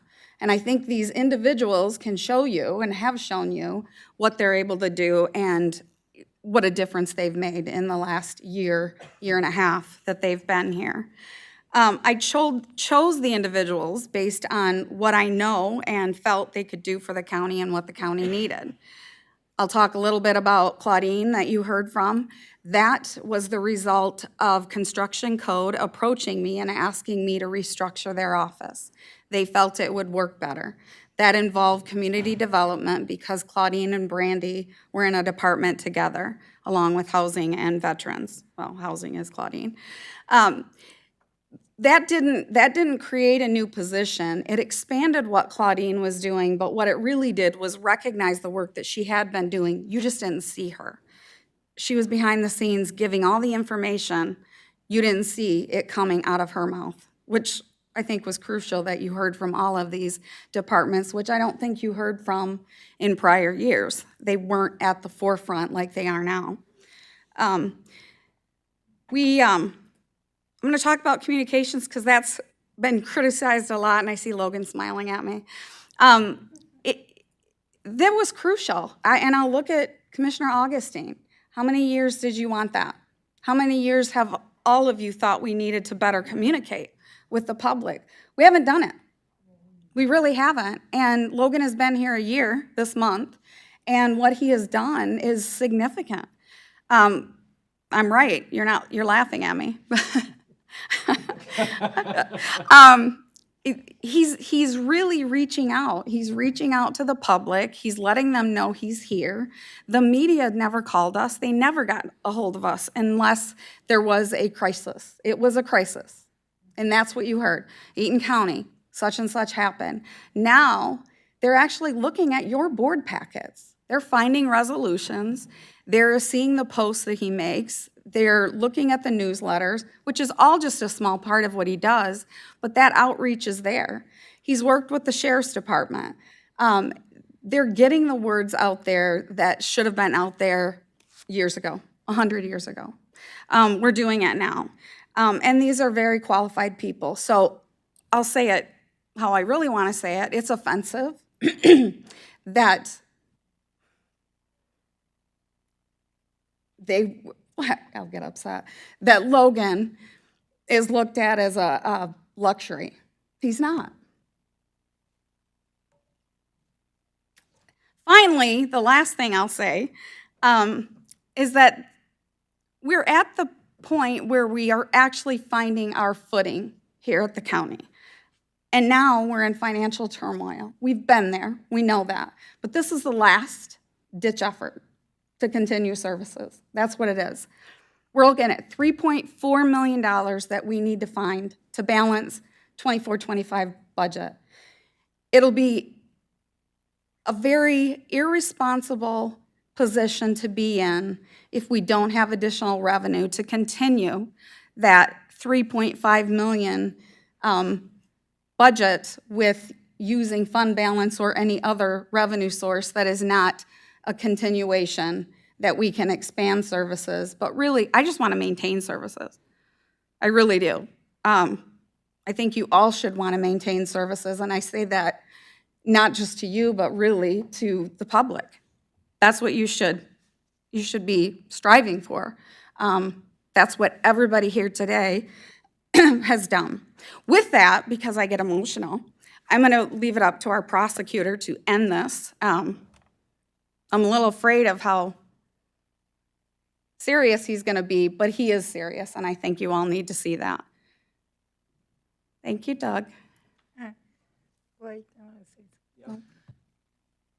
Thank you, Connie, for all that's been done in the work put forward for this presentation. I think it's been very valuable. And I did mention to Commissioner Mulder that at our last Ways and Means here 10 days ago, that there actually, Logan, there was 77 views the last time I looked at that on-air Ways and Means meeting on YouTube. So we are getting out to the public, and I think that's very good. So thank you, Connie. Thank you.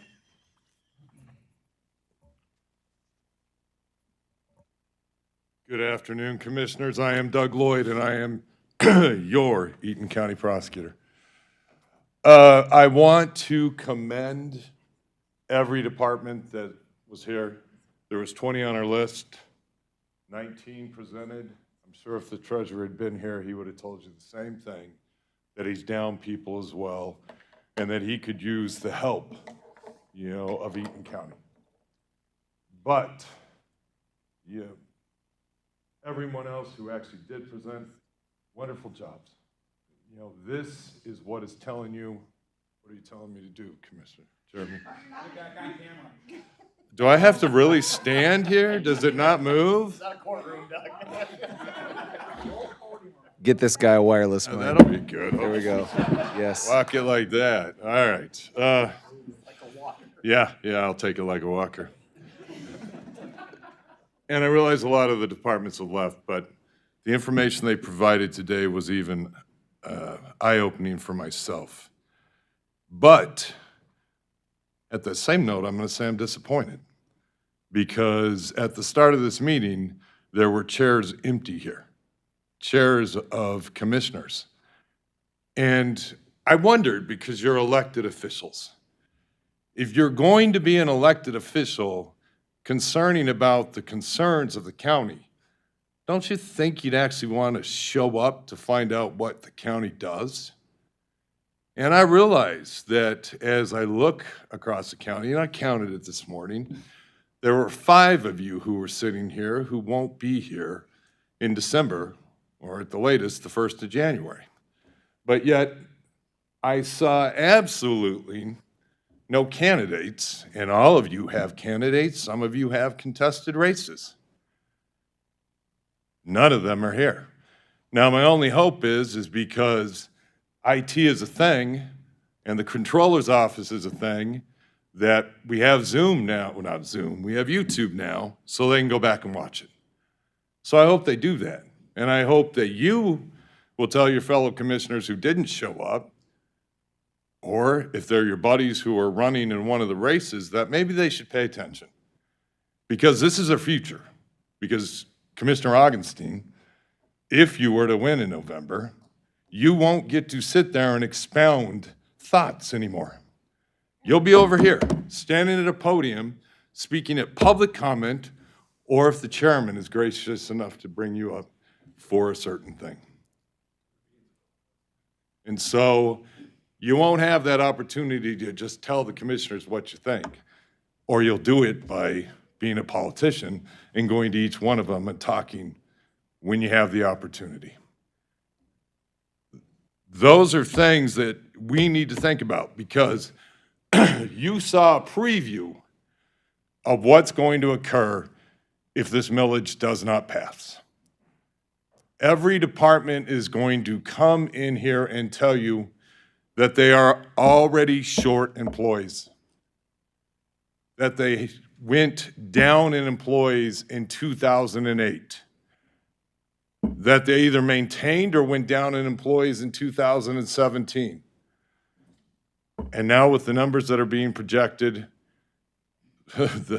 they will go down employees again. All of these departments told you that they are doing minimal services, but those minimal services they are doing are all critical. Had the chance to meet with Commissioner Haskell. You used the word, and we talked about it, luxury. What are the luxury items that, that this county does for our constituents? And you got to hear from all of these departments today that they would love to have that ability to do more things for their constituents. But when you started out Equalization, when they were here, I believe when he started, they had a staff of 9. Now they're down to 6. You're not giving luxury benefits at that point. You're doing the critical services that are required. And the sad thing is that I too have been here almost 25 years. And I have been presenting to you since probably 2004 when I took over the Economic Crime Unit. And I have listened to board members for all this time talk about, oh, we don't have money, oh, we're just gonna have to do a continuation budget. So some of this falls on you as well. Because see, everyone here has to take a piece of that pie. So we're gonna get up and fight for that piece. And I give credit today because each one of these groups could have walked up here and talked only about their department, and they would have had every right to do so.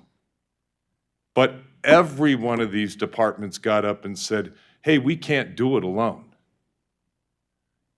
I gave you something that's called function of prosecutor. It'll be in the packet, and it's here with you today. I believe it's on page 3. I actually point out all the different county department-specific duties, all the things I do with different departments. I won't go through them because it's almost a full page, and I'm not sure that we covered all of them. See, I have over 500 constitutional, statutory, or court rule mandates that I'm required to follow. I gave you basically the ones that we do every day, the ones that I will never be able to get around. But I can't do it without all the other departments. I have 13 police agencies, and they're listed there for you in this county that we deal with. So while we hear about the sheriff's department, there's still 12 other police agencies that I deal with if we didn't have a road patrol in the sheriff's department. And all of those cases, before they ever get to the courts or before they ever get to a defender's office, every one of those cases have to go through me. And that's 7,000 a year of criminal and juvenile cases. That's how many cases my 10 attorneys deal with. So when the public defender's office talks about how they have requirements that they're only allowed to touch 400 misdemeanors or 100 felonies, well, that's special. And that's wonderful when you're grant funded that you're able to do that, because see, what that means is he can go get conflict counsel, or he can go ask the state to give him more attorneys, and because it's grant funded, they're going to give it. Grant funding coming from the state. Nowhere, anywhere, is there anything that says that a prosecutor will handle no more than 400 misdemeanors. Heck, my docket attorneys handle 50 cases in a day. Add that up real quick to what 400 is. So after about a month, I sit them, they're on the bench. Now it's time for my second second pitcher to come in. It doesn't work like that. I have a job that I have to do for the community, and I don't get a choice in the matter. I don't have conflict counsel. I don't have it where if I'm too busy, I can go bring in another prosecutor. If it's too busy, I tell my overworked staff to suck it up and do their job. Now, I say it a lot nicer than that, because while that may have been the way I was talked to 25 years ago, it doesn't really fly today. But y'all get the point. But that's what my staff deals with. And in all reality, when we talk about losing people, and most of you know this, this isn't anything new, the staff that I've lost to go make a minimum of 20 grand more and work a heck of a lot less, that's real. And every other department who talks about it, I mean, IT and I are on the same page. I know the kids. I see the kids that IT is bringing in. They're bringing in interns with the hope that those interns will want to stay and they'll fill a position.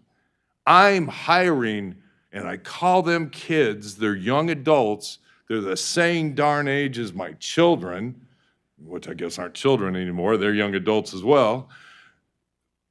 I'm hiring them before they graduate law school with the hopes that they'll pass the bar. And then people like my chief assistant and my deputy chief, so Chris Anderson and Adam Strong, They're mentoring them on top of doing their jobs to teach them, but with the hopes that after we've taught them, some other county or state government doesn't steal them away for more money. It's a vicious cycle that somehow needs to stop. And the only way it's going to stop is if we actually have the revenue to compete. And so that becomes the question. How do we make our house better? And what are you going to do to make it better? Because we're doing our jobs. Every one of us, every person who showed up today told you the jobs that they're doing. Those employees that work for them, there are 400 great employees here. I have 25 of them. I wouldn't trade my 25 for the world. If there's something going on and they got to miss a lunch, if they got to stay late, if my attorneys are working weekends, they're on call working 24 hours a day, they're up at night late screening cases because they're that same way, right? They're salary. They don't get paid by the hour. We're exempt. They don't know what a 40-hour week looks like. They know what a 60, 70, 80-hour week looks like. And ask the chief assistant if you actually have to do a trial. What's your week going to look like then? Because I can tell you, because I actually do try trials, that it means I'm putting in a good 18 to 20 hours on the weekend as well, on top of whatever I'm doing during the week. That's my office. That's 25 great employees. But that's 25 great employees who can go someplace else. Now, I can see that the chairman is looking at the clock, so I'll wind it up here. But there's one last thing I want you to think about, and I apologize if the public defender, the defender's office feels I'm picking on them, but it kind of fits. We were in court the other day, and one of the defenders was representing an indigent defendant. And they made a motion to remove the individual's tether, which is a GPS item that makes it where we can actually track where he's at, because it was a financial hardship. And when the court asked what the individual was making per hour, he said $35 to $36 per hour, which transfers into $75,000 a year. And that is an indigent person in this county. Okay, we can all discuss that, and that may be something that might want to be discussed with the defender's office as to how that became an indigent person in today's society. But if that is our definition of indigency, you as county commissioners set these scales. These are the scales of the individuals who work in our county. We have 18 scales. So grade levels, they're called. The first 9